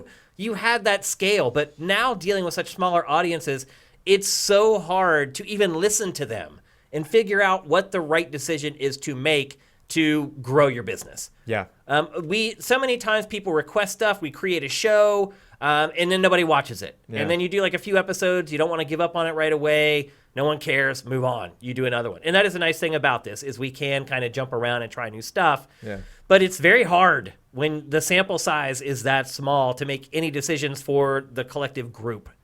Again, it's just that consistency. Like, I think one of the things, it was just like this, this player, like you see 5 seconds of this video, you see his face attached to it, you know, here's what he's doing right now. I know that. So it's not like, if he does something weird next week, you're like, wait a minute, this is just not necessarily what you're known for. And so I find that weird too, that you just got to find people pigeonhole you into like, you should just do this. Like our YouTube channel. Yeah. It's like everybody just wants a YouTube channel for one thing. Like they want Pactor Factor to have just its own YouTube channel. Yeah, we definitely get requests. And so to if split up our Pactor channel into Factor, many things, and if we publish something else, we'll get comments. This isn't Pactor Factor. Yeah. It's like, dude, you didn't subscribe to Pactor Factor. You subscribed to SIFTD. Yeah, that's why Game Attack started, because Screw Attack became known for Death Battle and their countdowns. Right. And everybody was like, "What's this streaming stuff with these guys? Who are these guys?" And we're Yeah. like, "The guys who started the company." Yeah. And so they wanted to do something else, and they went off and did something else. But it's getting back to what we were saying earlier, how easy it is to just skip around to things. Like, you do kind of have to always have that baseline, like we talked about, GameFace and our podcast. Like, you do have to have those mainstays so that you at least, even when you can move stuff around, you at least have that foundation, that everything is kind of built upon. But risk is not. It's again where like my eyeballs like popped out when you were like, "What new shows are you going to have for the new year?" And it's like, "What are you doing to me, Shane?" Yeah, you're putting me on the spot. It's my job as host to put you on the spot at least a couple of times. Yeah. I wouldn't be doing my job if I didn't. But it's a way, it would be exciting, to drop a bunch of new stuff. But at the same time, isn't it exciting to just announce another season of something? How do we feel with things getting canceled all the time on TV? It's just like, sometimes we want a show to reinvent itself for the new season, and other times we're just like, no, don't take it away. Yeah, don't mess with it, or just don't mess with it. I'll just take another season of that show. Kirkovich doing NCIS New Orleans. How insane is this? Still on that show. Dude. I've never seen one episode of that show. Yeah, and he's probably one of my most successful. There's really a close friend of mine that I knew before. Derek Mio. Mio. So you guys don't realize what we're talking about. So at GT, we had a lot of video editors. Ian was a video editor. Yeah. Probably our best. Or up there at least. Yeah. And the fastest for sure. But our video editors, they weren't tied into everything like we were. Yeah. Like a lot of them were freelancers who worked for other entertainment companies, and they would cut for us for a couple days, and they go to some other edit suite and cut. And editing's a good thing for an actor, because you can just pop around for events, and you build or you can contacts, or potentially cut stuff in your house. My producers. brother's an actor and does a lot of production stuff on the side. Yep. So anyway, we had two guys at GT who were editors. Three? A.G. Locascio, Oh, man. right. He played young Han Solo That's right. in the Disney That's animated right. series. I forgot about that. Yeah. So Marty in the Back to the Future was the main villain in the Voltron 5-episode series on Netflix. So we had 3 editors who were probably making like minimum wage at GT to cut our videos together. Very much rocking. Who have become actor stars. Careers. Yeah. It's crazy. Yeah, it's fun. It's really nuts. Rob, it's like I see him all the time. And it's funny. Like, I'll go home to Pennsylvania at like Christmas, and I'll be sitting around like watching TV with like my bros from Central PA. I'm like, I know that guy. I worked with him for 6 years. And they're just like, no. And she wasn't in production, but Ash Birch is just there's another one. Now she's like a super. It's awesome. All it's the great. successes. I love it. Like, I love it. I love seeing it, man. Go get it. That little company has spawned so much awesome. It's really great to see. So do you think we've hit the zenith? What's next for games media? I think Is it going to be technology driven? Because No, I'll say I think this, we're like, past- I don't know where our hype train is today. It's not. It doesn't look like it's happening. Oh, I saw a little hype train actually. Oh, it's earlier. been going on? Yeah, the hype train snuck up behind you at one point. Okay. Oh, wait, Shane, hype train. But the new tech, you should have. Everybody, stop what they're doing. But I mean, to me, come. this seems like it's going to be the next thing. Like just technology, like the new features that you can add into streaming. Features, sure. Just general accessibility. I just think is there anything past like playing a game live to people. Is that? I mean, I feel like we've reached the end. Yeah. Doing it in VR. I mean, yeah. I mean, I don't know how brainy you want to get about that. I mean, I have some crazy ideas for the future. I think like the biggest. This is not next year. This is not the year after yet. It's just all about curation. I think at the end of the day, I think tech is going to drive. I'm just not that excited about how good things look. I mean, obviously, you're always going to get the best looking television or the best looking graphics card or something if you can afford it. Like, it's always going to be an available option for you. But for everybody else, I just think the thing that always wins is convenience. It's just like the most ease of use. If I can get something, if I can just press a button, it shows up in my house the next day. If I can just, do I have to take my keys out to get my car? Really? Like just always things that I'm surprised. Like, wow, I didn't think that would be that easy now, but there it is. Yeah. And I think like the next phase that we're probably not that far away from, maybe like 5 years, is when Alexa's like our friend, and so it's like, it doesn't matter what YouTube curates, my little AI friend's doing it for me. There's just some AI thing that's just like, hey, running an algorithm. I sit down and I'm just like, sometimes I sit down and I watch something, and now it's like, no, I'm just going to sit down and be like, hey, just watch, tell me. And sorry for saying that name out loud. And some people are like, no, stop. But like, it's okay. We're just going to sit down and be like, I don't even care what I'm watching tonight. And they're going to be like this. And you're like, that's right. That show came out, because it's like, I'm smarter than you are, dummy. And It's cool. It's cool that we're going to be anybody alive. Like, we're going to live through that. Yeah. So basically, it's going to be AI driven. It's going to be wild. Yeah. Just as far as how I move to stuff. And then, because you think about how much people on YouTube, how much their careers are like, when they really notice, and thankfully, again, thank you, patrons, where like we don't necessarily notice how we're being shared. We're just like somebody like Markiplier's like, wait, whoa, what happened? They have a series, and then just boom, and just like 3/4 of the traffic gone. Like all these people, because they just don't see it. Like they're just not. It's not being served to the same amount of people. Yep. And so it's like it's not. Google's not in control of that anymore. It's these people who have this third party now that kind of gets in their way of telling them this is the cheapest way to acquire this thing, or this is something. It's not like, and the same thing with like sites like Expedia and others, like, oh, well, all right, we used to do that for you, but now it's just like, no, it's literally just this little AI my PC and my little AI friend that just kind of like in your does everything for me, so I don't have to do it. Because imagine, that just is so attractive. I mean, even just so this wonderful. watch, like just the voice recognition. Yeah. I've never used Siri in my life. I got this watch. I use it all the time now. Because I can just put it up, and I just I shouldn't do it because it'll start doing it. But I can just say text blah blah blah this, and it just does it. Convenience, as you said. Yeah, the one thing that I tell my grandparents about, they're like, "Are you kidding me?" Is we have an app. It's a service we have to pay for. It's a very smart service, something that we obviously will not keep forever, but they got us suckered for like 2 years, and it basically just chronicles Milo's naps. And so we literally check the app, and they're like 3:45. And we're like 3:45, sweet. So at 3:45, like he's like, I don't want a nap, and we're like, you're going to. And we close the door, and he's out. The app, they just know. They're like, based on how much he slept, the fact that he only did 30 minutes before, it's gonna be about an hour and a half. He's gonna go down for 45 minutes, and like they nail it. Like interesting. It's spooky, and and again, it's just people had to wing that before, and so it's like again, all of these things they're all different apps, they're all different companies and different services, and there's gonna be some kind of like, it's got your credit card number, it handles all that stuff. It's gonna you're gonna get home and it's gonna be like, you have signed up for the service for 14 months and have never watched one of these programs, and you're like, I forgot I did that, because it's only like $4, right? And it's like, now do you still want this? Like, no, I don't. Please cancel that. Like, cool.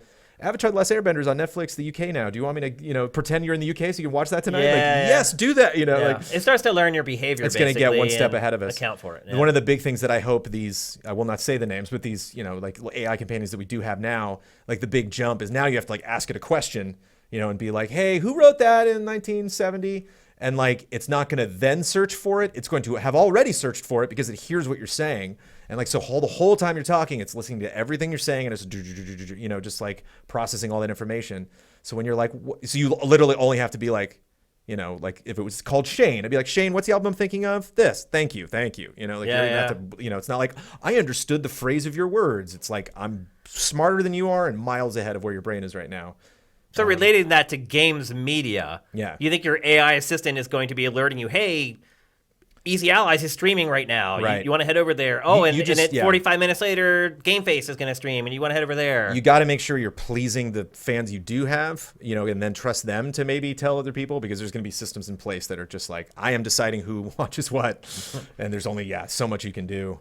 Interesting. I feel bad. I feel bad for really big, talented people that have like built their these huge, really impressive businesses around YouTube, and it's just like through the dumb fault of technology or algorithms or Google being stupid or something. It's just like, boom, there goes their bottom line. But see, that's why we've never Or built our business on our crazy legal YouTube channel. thing. Yeah, it's a scary thing to do. It's like whatever we make from our YouTube channel is just gravy.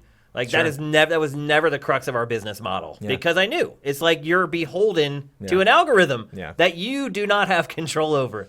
And while developing Sifted, like I worked with algorithms for our curation as far as like how we deliver the custom feed. And when you work on that stuff and start thinking about it, you're like, oh, I don't want to have my financial future beholden to one of these crazy freaking things. So maybe it was a good lesson for us to learn because we just, our YouTube channel's there and we love the people that are there and who support us there.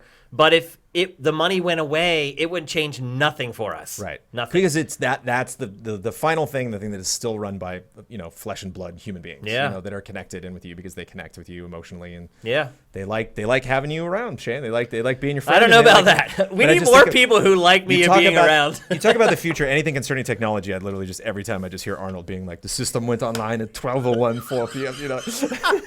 Just like the first missiles were fired, and it's like, we're waiting. We're just gonna play our PlayStation 5s and cross our fingers. That's right. The system doesn't go online. Hopefully Schwarzenegger's still around when that happens. I think he'll make it. It's not that far away. All right, it's time to move on to our last topic of this very special episode. We're going to talk about apocalypse. E3. Man, is there anything in the industry that has changed more since the first time I met you than E3? Yeah, I'll think about it over the next 5 to 10 minutes or so. But yeah, no, it's Not a lot. Yeah. When there are some things drastic. I mean, motion controls. Like there's some things that are just gone now. Yeah. But it made sense kind of when you look at the industry. You're just like, Guitar Hero. Like there was only so long you were going to keep that party going. How hard? I mean, I don't know how hard this is, but it was just like, what a fun, exciting thing that everybody freaks out about and helps promote for you. How did you mess this up? How do you mess it up? How do you not lean into your strengths? How do you not communicate? I think one of the biggest things I've talked so much about E3. We're gonna probably talk about it again. We will. Like, we're on the podcast this week. There's just always something like to bring up in terms of like how shaky it's going to be this year. And I think one of the biggest things for me that I'm disappointed is just like the ESA just does a terrible job of communicating or making us excited about anything. And this is like you've no excuses now, guys. You have to step up to the plate and be honest about what you're. They knew that though, and then last week, like more data gets leaked out. Yeah, like it's crazy, Come on, guys. I mean, it's not that hard. It doesn't seem to me to be that hard. It's not that hard. There's so many things about this business. I mean, look, the logistics of the actual show, sure. Of course not. Yeah, my the God. messaging part of it, though, it's not that hard. Right. Protecting the people who come to your, it's not that hard. Right. They're putting the cart before the horse. They're not concentrating on the right things and placing their emphasis on the right things, the things that really matter. I think it'll be fine for a while because there's just so many companies that are willing to spend a lot of money on it still. Like you look at the, with Sony out, scared there for a second that maybe Nintendo might not be going, but there's still so many companies that are going to spend a lot of money on it. Once you get in there and you're in the ding ding ding casino, don't care it's anymore. like it's the same. It's E3. It always kind of feels somewhat similar. But last year was interesting. There were corners where I would just like take a right and be like, oh, that's the end. There's nothing here. There's nothing. I mean, it's going to be worse this year. There's usually some weird, like controller peripheral manufacturer. company or something from South Korea, or and all that stuff's gone. Like not even Hello Kitties over here. What's going on? It's like when they said we're going to create like more lounge areas and places for people to relax. I was like, bro, that was half the show last year. Like if you walked around and got is that what they off said the about beaten this year? path, like there's just empty floor with people just laying around with their laying on their backpacks. It's like they don't need more lounge areas. We need more stuff that is not lounge areas. Yeah. We need more stuff to play, more stuff to experience there. There seems no confidence whatsoever. There seems no like from who? From the ESA? From the ESA, from the planning. I'm just kind of like, oh, they're doing what? Because they're a bunch of dorks. Nothing that they said. don't get it. Like you hear it? Well, they're trying. Dorks. Look, they're trying to get. I am 8-bit. We know I am 8-bit. We've worked with them for years and years. They're amazing. Yeah, that's a fun crew. So they picked the right people to come in. But dressing up the convention center, do you think that fixes the root of E3's problems?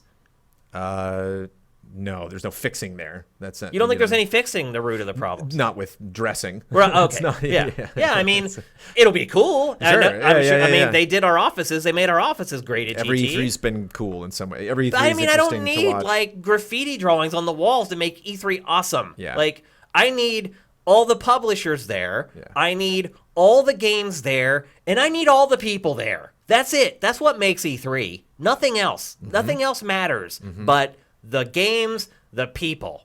And that's it. Yeah. That's all we need. The stories. Yeah. The things that happen when you were done, and that feeling that you're just like, you hear from so many people.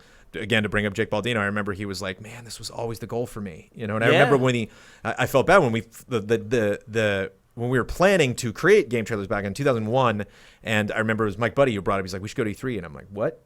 I had no idea, and I probably read it 1,000 times in Electronic Gaming Monthly. It just didn't, it was like, never there's a lot of registered. shows. There's a lot going on in Tokyo. I was just like, just give me the games. I wasn't that much, tuned into Industry stuff. Into industry stuff. Yeah. Again, I came more like the media route. Yeah, where I was like, okay, now I can make videos. What do I make videos? Like, oh, I like games. And then, look at this industry. Yeah. And so I just think, you have to. It just seems like such a weird industry to struggle to make exciting. It just it's so that's a good growing. way to It's put growing it. so fast. It gives you so much material every year.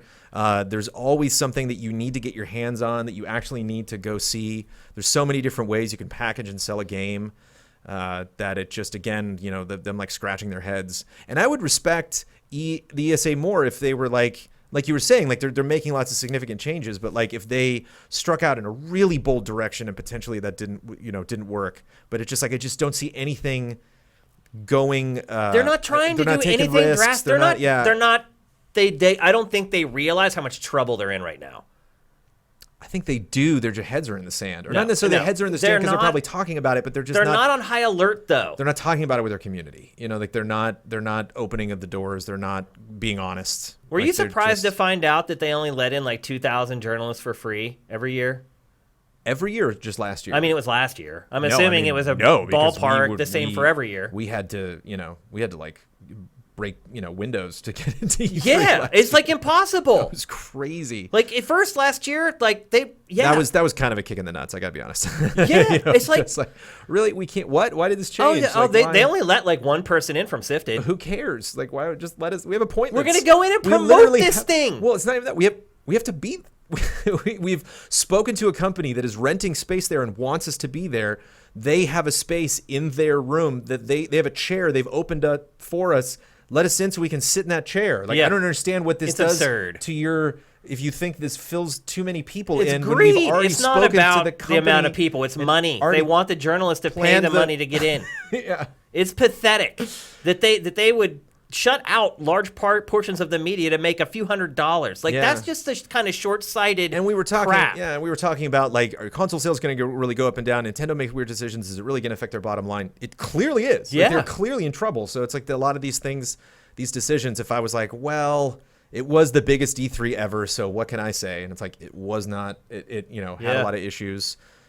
Keeley's bailed. Yeah, Like, let's there's talk just not a lot about of that. good Let's talk signs. about Keeley. First of all, I don't think that he's bailed on E3. He will be there. He will be on the show floor. I'll see him around. I'll see him at Pactor's party. Keeley Cam, who can be the first media outlet to get a photo with Keeley. We found him like Bigfoot.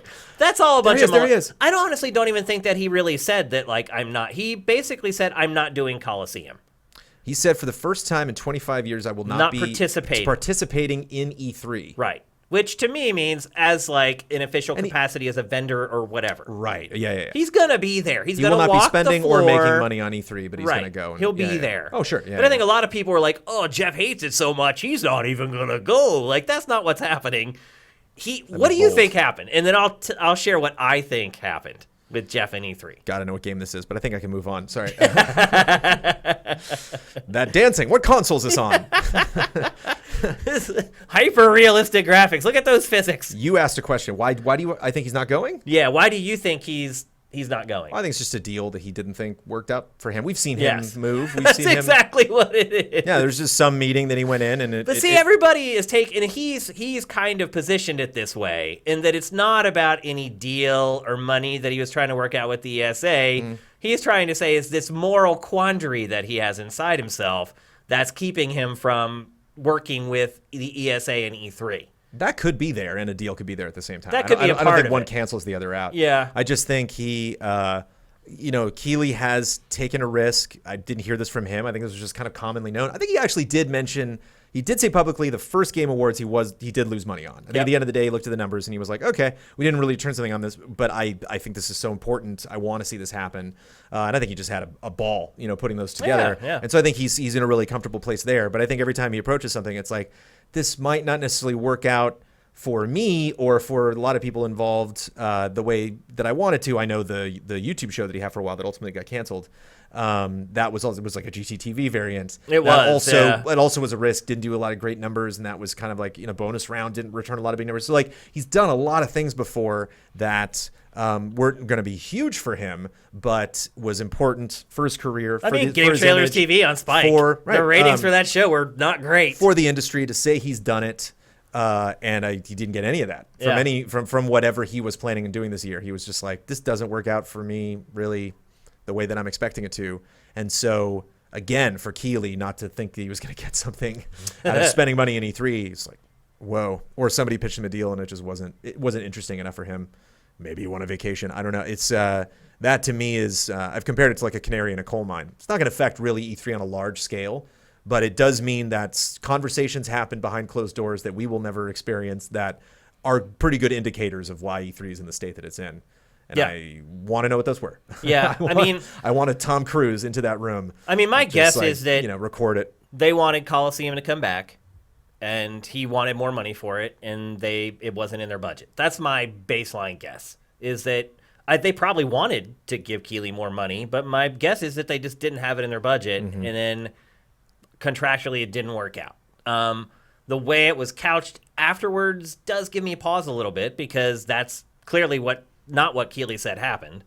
He basically, when people asked him like they didn't give you enough money, he said that it hadn't really gotten to the point where they had talked specific numbers, but you still have a rough idea. You sit down and have a meeting with somebody where you're looking at working on a deal. When you walk out of that meeting, you have a rough idea of how much money they're willing to spend on that deal. Of course. And especially if you're Keeley and you have that much experience, 25 years. Right. And so my guess is he walked out of that meeting and was like, yeah, they're basically trying to pay me the same thing they did last year. And then I think he looked at that and said, and they're struggling. And so why wouldn't they look at something I'm working on? Because clearly I've been successful with the Game Awards. More every year. And the stuff I'm doing at Gamescom. I'm sure he looked at it and he was like, well, why wouldn't they look at working with me and giving me more of a budget as a key strategy to them improving the show? And I don't know that I could disagree with him. Like, no, of course not. Honestly, if his Coliseum had more money and was better and bigger, the show probably would be better. But that is my guess. Again, having 25, 30 years in this industry and having been in a lot of those meetings when I was at GT, that is my best guess of what happened. I don't think Jeff hates E3. I don't think Jeff hates the ESA. I absolutely think you'll see him on the show floor if you go to the show. And I think maybe part of it, too, is he's just like, it's not worth it. Maybe it would be nice to go to E3. It would be nice for me to go to E3 one time and not work. Would that be great? I couldn't even imagine what that would be like. Let's treat ourselves. I would like to just go to Pactor's party one time and really get drunk. Right. Seriously though, because you go there and everyone's hammered. Yeah. And then you're like, I have to get up at 7 a.m. Or shoot tonight. Right. Or shoot, get back to the do a podcast tonight or whatever. We're gonna be up till like midnight talking about all the stuff we did today. Look, maybe Jeff is just in a position where he's like, I don't need it. And no. Financially, I don't need it. Emotionally, I don't need it. Stress-wise, I don't need it. Yeah. And I would like to have an E3 where I just do whatever the hell I want for once. Yeah. Go for it, bro. But this is the guy, too, that shamed Konami, like, during the award show. Right. So he's not afraid to send a message. So it's just like, I wonder... this was absolutely a message. I wonder if this is across the bow a little bit. Like, I don't agree with that, personally. If that is what he did, I don't think that was a smart thing to do.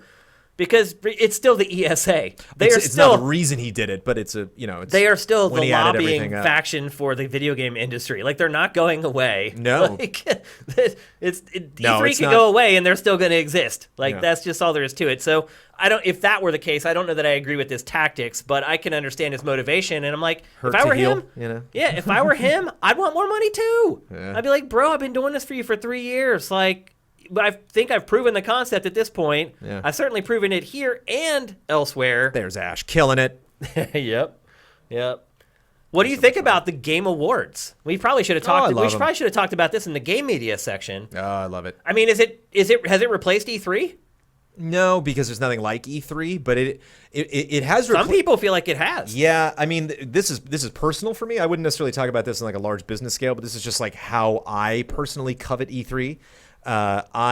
There's always a moment. It's a very special moment because I've always lived on the West Side, and so on Thursday evening at 6 p.m. when the doors close to E3, I'll get in my car, I'll get on the 10 freeway, and I'll drive back to used to be the Viacom offices, now it's us, and my head will like be warm, literally be like, okay, not only was that 3 full days, downtown checking out all of this stuff, all the conversations I had, all the stuff that I didn't get to check out that I only got to check out through hearing what other people got to see or trailers for stuff that wasn't playable, plus all the demos that I did, plus all the conversations I still have yet to have, the stuff that I still kind of don't understand, the highs, the lows, plus all the conference stuff before the show like even started. All the prep work you have to do before the show even kicks off. And it's just like, wow, that was so much stuff. And so, I almost pass out. I almost just fall asleep. In a good way. Because it's like a bachelor party. Oh, yeah. But I mean, so the Game Awards doesn't, can never compete with that. But then I'll like turn on the news, just like the radio, just like the regular, like 1080 in LA that just does like 24-hour AM news station. And like, they just talked about the PlayStation 4, it actually happened. We actually broke through like the outer world, actually, hi world, we're video games, just beyond that, we're known and as few like things do. The things violent for kids, and then, E3 does it, like, and the Game Awards now does it. Streaming's weird. There's just like so many different, just classic, like really boring, conventional ways to describe video games to people that aren't interested in the industry, and like. I mentioned before, I was like really into musicals. So like I pay attention to the Tonys every year, and like I watch a little bit of TV, and I actually didn't watch the Oscars this year. I think I watched like the last like 30 minutes of it. But like I've kind of like moved away from those things, but like I'm still aware that they exist. Yeah, of course. And there's a lot of TV people that don't know anything about games. A lot of movie people don't know anything about games. Like most of them. A lot of media people, a lot of people surrounding like technology and stuff like that are still just like, wah. And so it's fun to see, Pactor and people like, or we're getting there. We're getting up in it. He used to be like an older guy when I was I'm like Pactor's age now, I think. Like when we first met him. Oh no, I'm trying to think about that. That's great. But it's nice to get that kind of expertise, and it's just something I just see. E3 is one of the only opportunities every year that we can actually, because as exciting as the Game Awards are, these are announcements that are geared specifically towards the core. Like it's also an event that happens for 3 hours and then it's gone. Yeah, Joker coming to E3 is a week-long thing. Not something that like the LA Times is going to write about, you know, but like, hey, some cool new VR thing or something, something that crazy that happened, or like, oh, Keanu Reeves stuns the crowd when he comes out, that's something that Wired or the Hollywood Reporter can write about. And so it's like, so maybe you agree with me. Selfish, E3 is essential for mainstream. But if you're a teenager right now, if you're just getting in later, if you're playing Pokemon Go or something like that, if you just found like your own corner of the world, you're like, dude, I was playing Minecraft. Like, I don't care about any of these big events. It's not important to me that these other people know about it. But like Keely's one of those people that like, it is important because it does. I think when people see him, they know that they should at least pay attention for a couple minutes. If we can get like the zeitgeist that Dances with the Stars gets, like just it seems silly, but that's what you should be reaching for. That does reap. You can reap rewards from that, and it's weird to me that we have become so isolated as an industry. That there are so many people that just kind of focus on one specific thing and then ignore everything else. That E3 is kind of that moment, and Gamescom, and TGS, and and the lovely little PAXs that we get. But it's just like I cherish and I crave those moments where we just like we're king for a day. It just feels so good to have that be our week. And it's not even it's a week. To literally That's just the say thing. Suck it to every event that happens. Like the Game Awards, you're king for a day. Yeah. With E3, you're king for a week. Yeah. I mean, you have that whole week. It feels good. Yeah, and it makes a big difference having those 3 days instead of just that one night to kind of see everybody. So I could see there being a little bit of anger within Keely, a little bit of that, like Obi-Wan looking down at Anakin, to be a nerd about it. Look at what I've done. You were the chosen one. Yeah. You had such a shot. So, like we were saying, like how hard really can it be to make video games boring? To not, The ESA somehow manages to do it. And I think part of it is that it's like Sony. I mean, let's all be of their honest. interests. Most of the people working at the ESA are older. Yeah. They've never really been a part of the gaming industry like we are. Like they're not absorbed in it the way that we are. They don't get the culture of it. Like they rely on tastemakers to tell them, which is why they hired I Am 8-Bit. Yeah. So there's a dissonance with the ESA, and I think the origins of the show because it was an industry-only show at first. And I'll be honest, like, the first few E3s were really stodgy. Yeah. Like, they weren't really fun. Like, there weren't a lot of lights. Like, it was like... and I've been to bad E3s, you know, like I went the airport to E3. I went to the one in Atlanta, like, before it even started in LA. Yeah. I couldn't remember what city that was, blood corrected. And I mean, it was boring. Yeah. Like, I mean, there's these stodgy kiosks everywhere, and you can play stuff, but it was nothing like what E3 is now. Yeah. So they have come a long way, but I do think that in some ways, some people at the ESA still have their foot kind of back in that old way of doing things. Hiring IM 8-Bit is a good start. I don't know if they're great consultants on how to run E3, but they can certainly dress it up and make it look a little better to make it age group appropriate.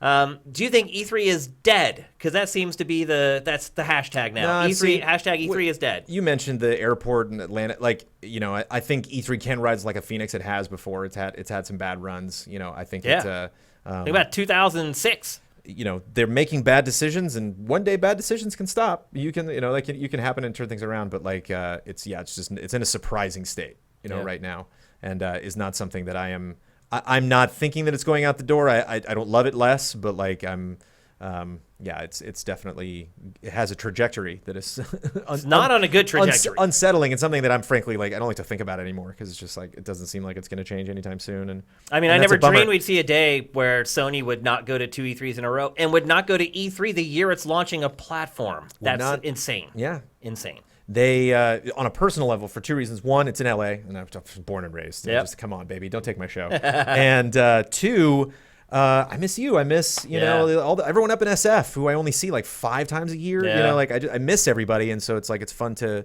get together and on our turf. You know, yeah. Because normally we have to go. It's the same thing with the Game Awards. You know, it's like you got to come down here this time. Fly down, baby. But it's just and people from all over the place. People are developing games, you know, lots of countries and lots of, that come into the public conversation every year, especially at the end of the year with the Game Awards.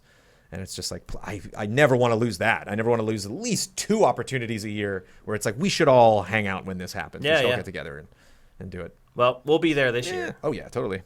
Screw the haters. It is a party. It might be less of a party, but it's still a party. Yep, I'll still have fun. All right, it's time for our trailer of the week, and I chose this. Bless you for doing trailers just for you, brother. Bless you for doing trailers. Well, I mean, this is a part. Well, why'd you choose this for me? I wonder. Yeah, not that there were lots of options. Yeah. This week wasn't slow week bad for games and slow week for trailers. Trailers weren't terrible. Yeah. But although I should not be telling you that. I should take your word for it.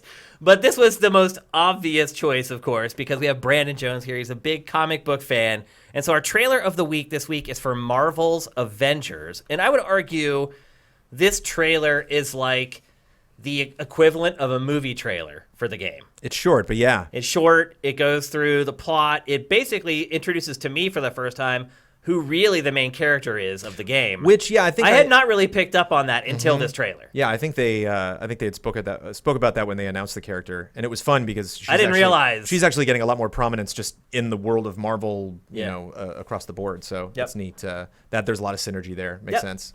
And so anyway, this trailer is called "Embrace Your Powers." It's for Marvel's Avengers. Let's roll it.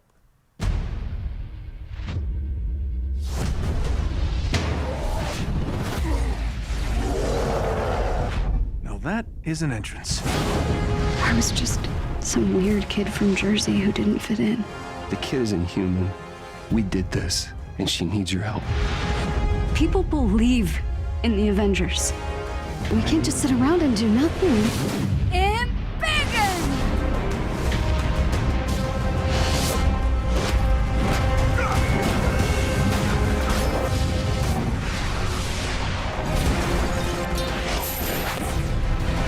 Good isn't a thing you are. It's a thing you do.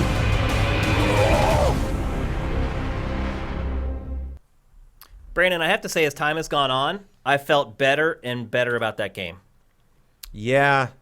A rocky debut, but it seems to be shaping up. Yeah, after a couple delays. I haven't increased that much, but I think I did start above where everyone else is because I think my expectations were just in a different ballpark from what other people. Everyone was like, they look weird, and it's like I wasn't expecting them to look good. Yeah, Matt felt the same way. I thought that was going to be a really uncomfortable moment. I think they announced them at the wrong time. I think we should have seen what all of those characters looked like before Endgame came out.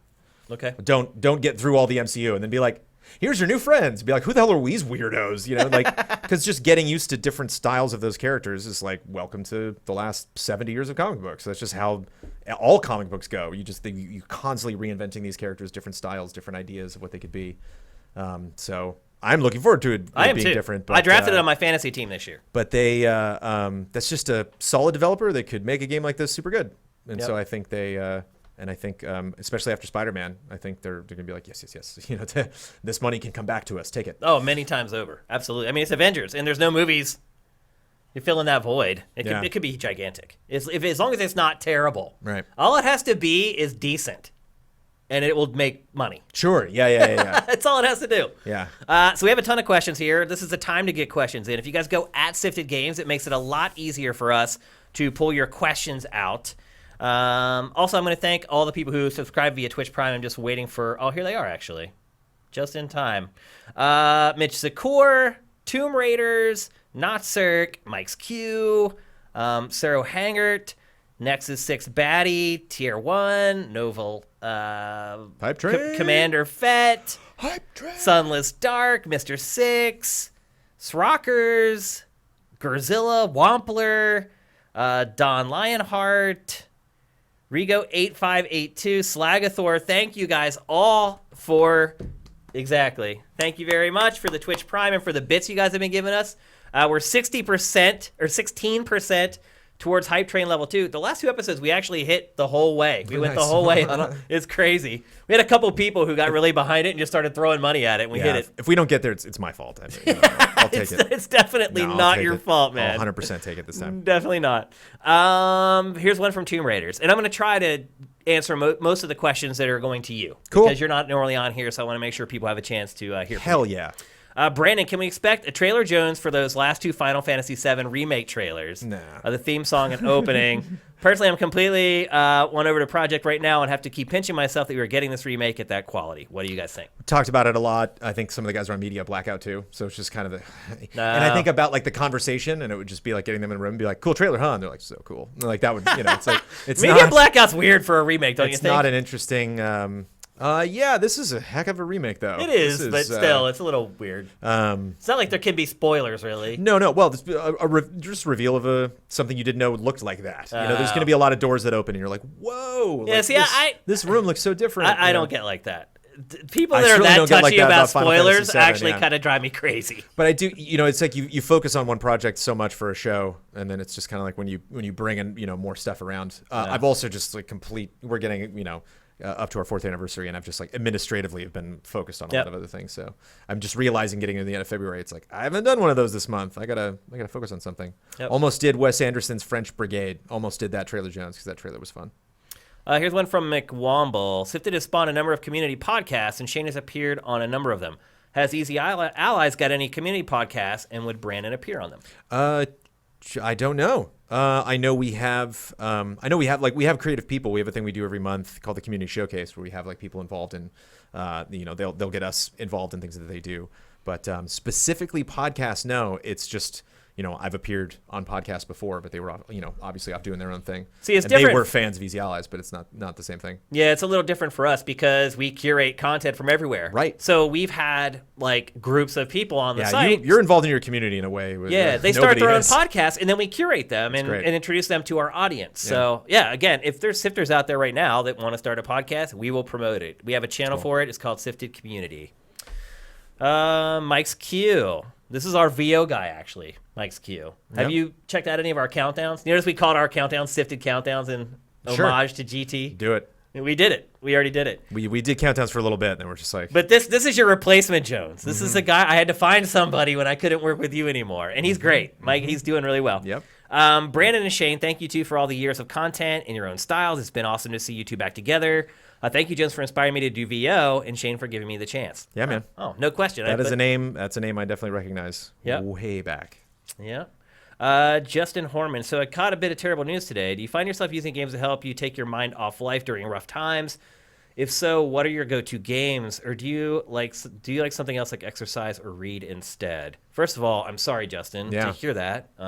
That sucks. Hopefully it's not too serious. Something that games can help with. Yeah, you know? because honestly, if things are really bad, games don't do jack. I'll be honest, like when my dad and my sister were killed in a car accident, I Right. couldn't play games for a long time. I imagine. I couldn't drive cars in games. Like it was like I played God of War and it like tore me up because it was the whole Kratos and his son dynamic. Like it made it worse for me playing games. Yeah. So, but I think maybe at a certain level it could work. But once you get into like real grief, Sure. I think that's kind of where the line is drawn.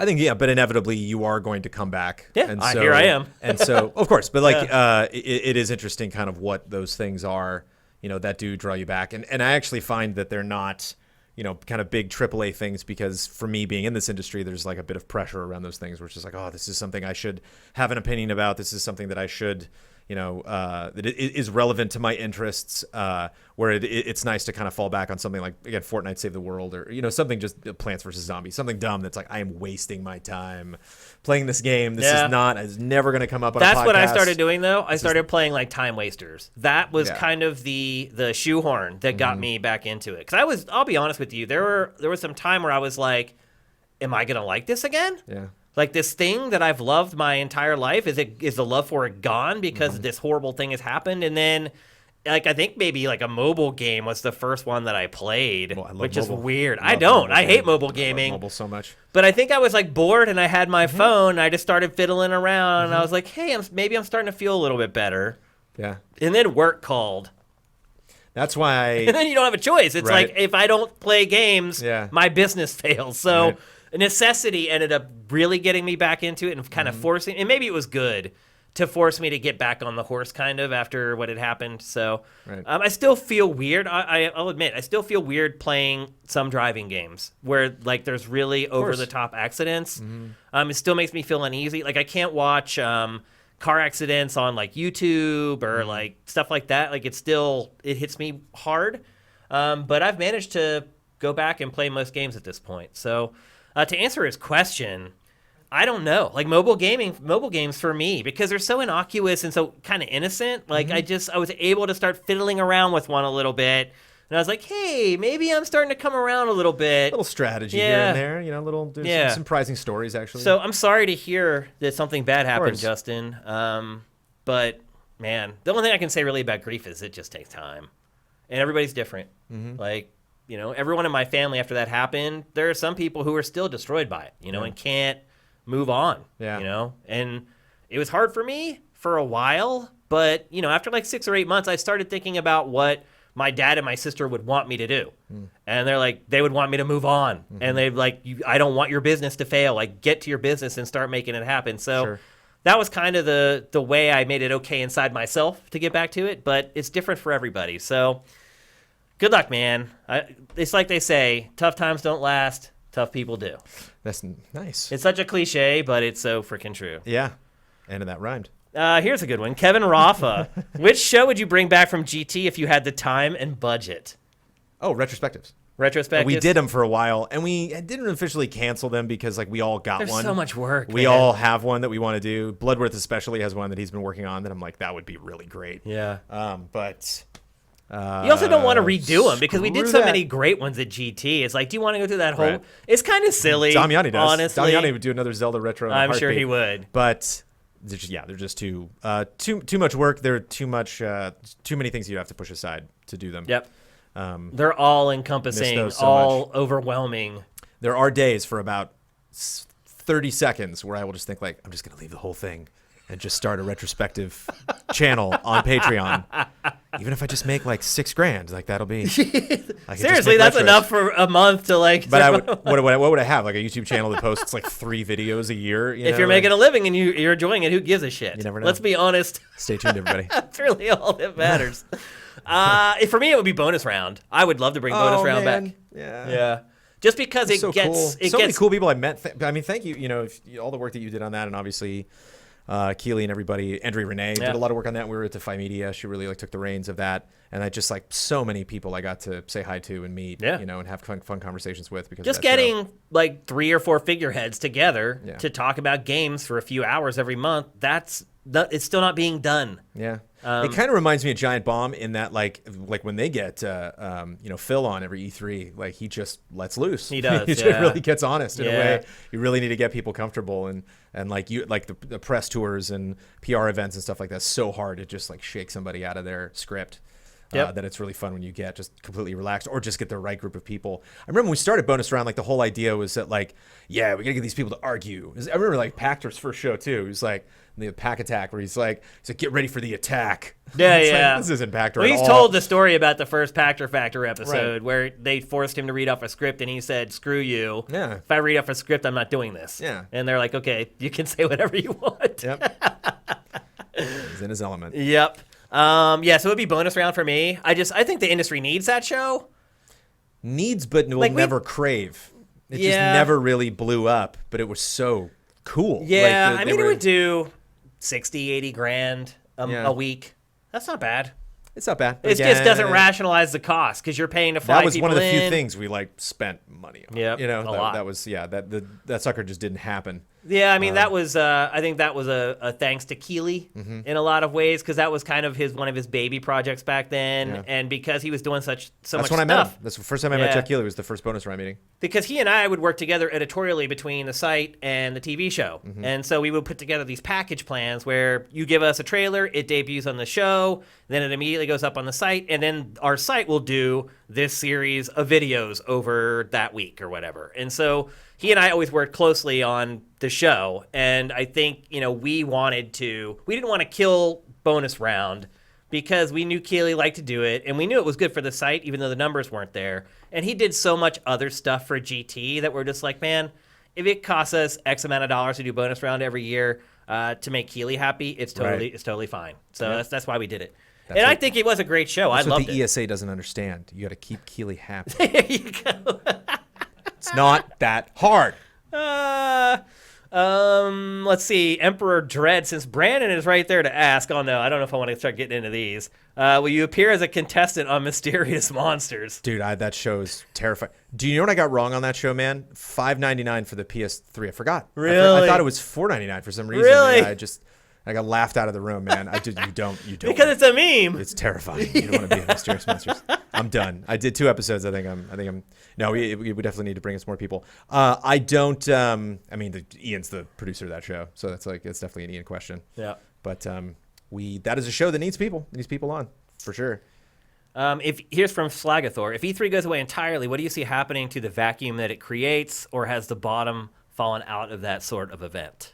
I think there are enough things that It's not going away. It's not going away. I think that's what we should say. That's one thing. It's not going away. In the worst case scenario, life finds a way. We'll all just focus on something else. Gamescom is huge. If any of the people watching this show had gone to E3 in 2006 and saw what we went to, they would not be saying right now that E3 was going to die. We also just need that pre-summer, whiz bang something. Yeah. We just need to. I think it's important for even if it completely went away and the LA Convention Center didn't have an event at that time, end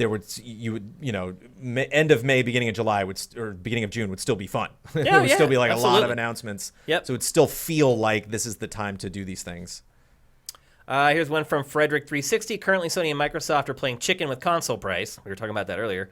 But what is Sony going to do if Microsoft saves the price announcement for Gamescom? Or is that even feasible? Yeah, we were talking about this. It's like, who's going to go first? Why would you ever go first, announcing your price and your date? I don't know. Yeah, I think Microsoft is maybe the one that can't wait forever, and I think Sony's just like... Why can Microsoft not wait forever? Because just Sony's in a more comfortable place. I think. Oh, you mean as far as like position in the market? Yeah, just returning customers. Microsoft's really been doing a great job in making their specific fan base, happy. Again, like somebody made a meme the other day about like everybody mad at Nintendo, they haven't done a direct, and everybody mad at, or they want to Switch Pro, and everybody mad at Sony because they haven't announced stuff yet. And like Microsoft fans they're doing all right. Like a Game Pass, they're pretty. Yeah, they've been getting good. They've been treated pretty well. Yeah, there's been a lot of information around Microsoft. I just think Sony can maybe potentially do some super risky, really weird things because they're ending this last gen so strong. Yeah. But again, we'll see. So scary to make those bets. It's not going away though. Trust me. If you went to E3 2006, you'd be like, "Oh my God, this E3 is a jamboree." Right. Seriously. What else? Majora Tom, if nothing changes, what do you think the over-under is on how much longer E3 lasts? Do you think another show could overtake E3 in the West like Gamescom overtook Leipzig? No, Leipzig was Gamescom. Yeah. Yeah, they're the same show. Again, I think E3 could take many wacky forms and still be called E3. I think you could still do an event even that doesn't have a place. Over-under is 5 years, to answer his question. Sure. Yeah. I mean, I think it's going to last at least 5 years. That's where it starts to get fuzzy if they let it fly off the rails. Sure. I mean, this gen was 9 years, 10 years?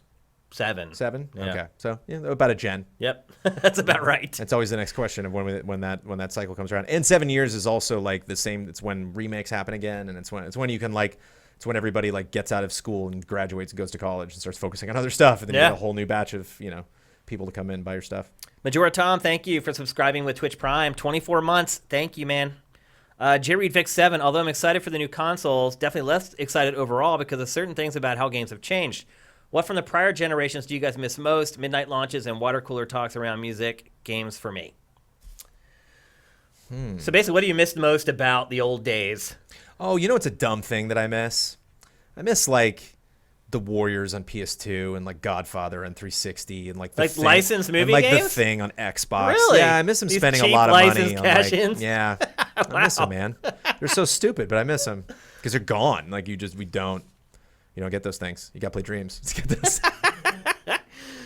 J Reed Vic, thanks for 13 months of Twitch Prime. That's awesome. Oh, a reminder to everybody, you can access Pachter Factor a week early now if you subscribe via Twitch Prime. It's at twitch.tv/SIFTDgames. Click on the videos tab, and if you subscribe, you get them early, just like you're a patron or a subscriber at sifted.net.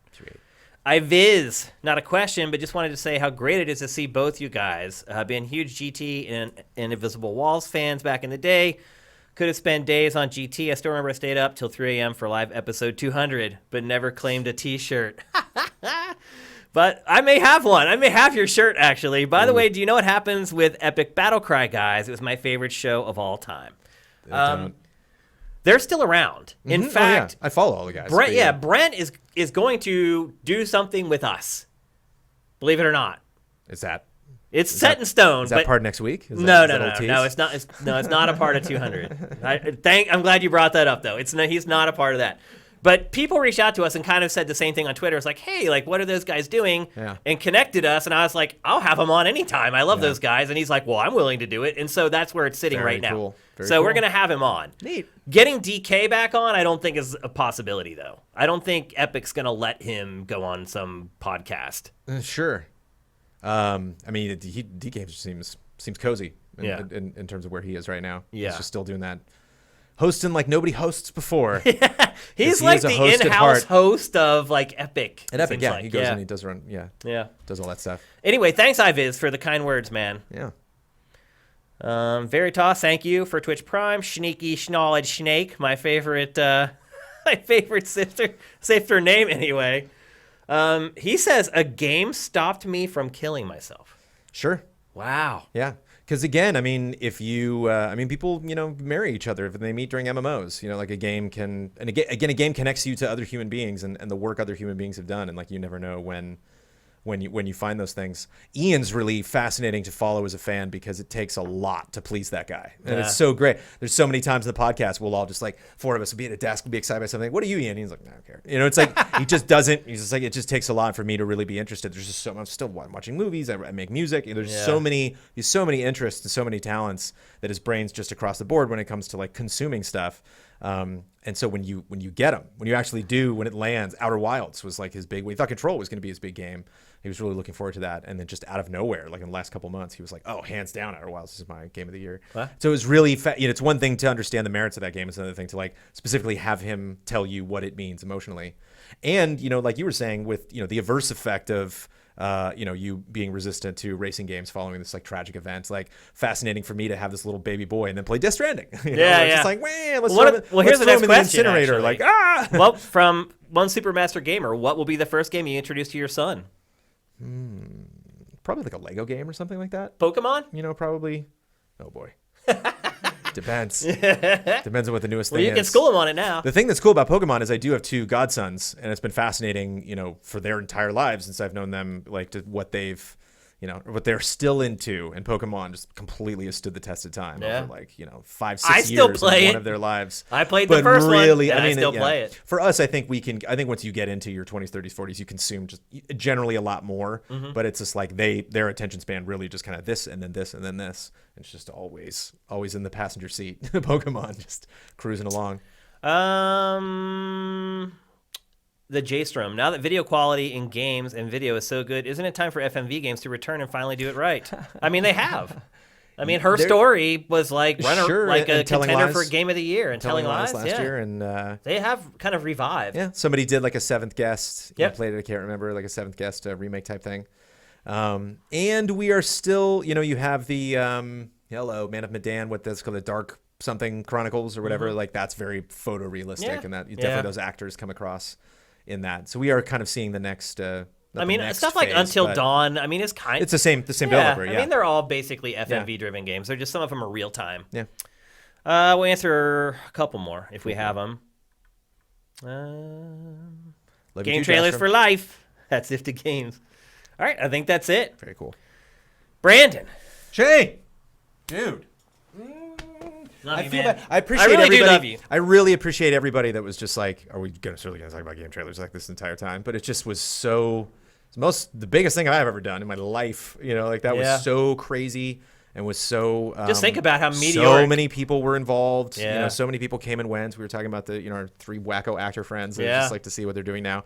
And I just that it's tough not to just like go on and on and on and on. It is, yeah. Whenever We did that last together. time though. Oh yeah. And so I wanted to try to steer it clear of that this time. Yeah. But I will say this, like, people was fun. don't get tired of hearing us talk about it. Like, it's bizarre. Like, it was just kind of one of Good to those know. magic moments in time where everything just aligned, and it's insane what we did at Game Trailers. It really is. It's insane. This business is insane. Just It's meteoric. super weird. It just exploded. Yeah. It was a lot of hard work. Don't get me wrong, but it was the right time to do the right thing. Right So thing that's at the why right it's time fun. with the right people. That's why it's so hard, to look at all sorts of different opportunities in media. Just like games are just so cool. Yeah, why would it's you do so anything fascinating to cover them and to make, to meet people through them, to make content around it, because, what we do one year is not going to be the next year. Yep. So it's like all these predictions are all going to be wrong. I can't wait to go back and watch this episode a year from now and be like, what? What was that? I thought, what about Microsoft? Like, it's fun. Well, I guess. This has been a pleasure, Brandon Yeah. Jones. Thank Yeah, you very, definitely. very much for coming on the show. My pleasure. It is a landmark episode. You guys may not know this. This is the last time that GameFace is going to look like this. This is it.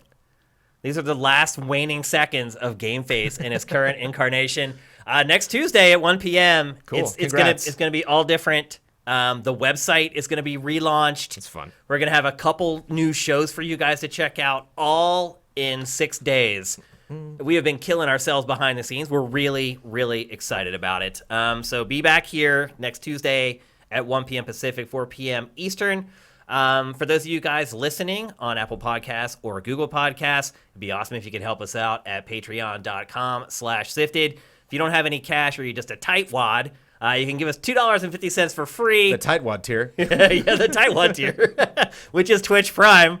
If you're watching this on YouTube, the directions for Twitch Prime are down below. Where can I buy the tightwad shirt from SIFTD? That's the next one. That's Cool. our new design. Nice. Yep. And like I said earlier in the show, if you're a Twitch Prime subscriber, you get Pactor Factor a week early now on our Twitch channel at twitch.tv/SIFTD Games. So once again, you can find Brandon on Twitter at Trailer Jones. You can find me at Dinfire. That's DINFIRE. Thanks to everybody who checked us out on the live stream. Thanks for all the Amazon Prime, all the bits. Thanks to the man, Brandon Jones. Congratulations. Good luck with Easy Allies going forward. We'll be back here next week. GameFace is up and out.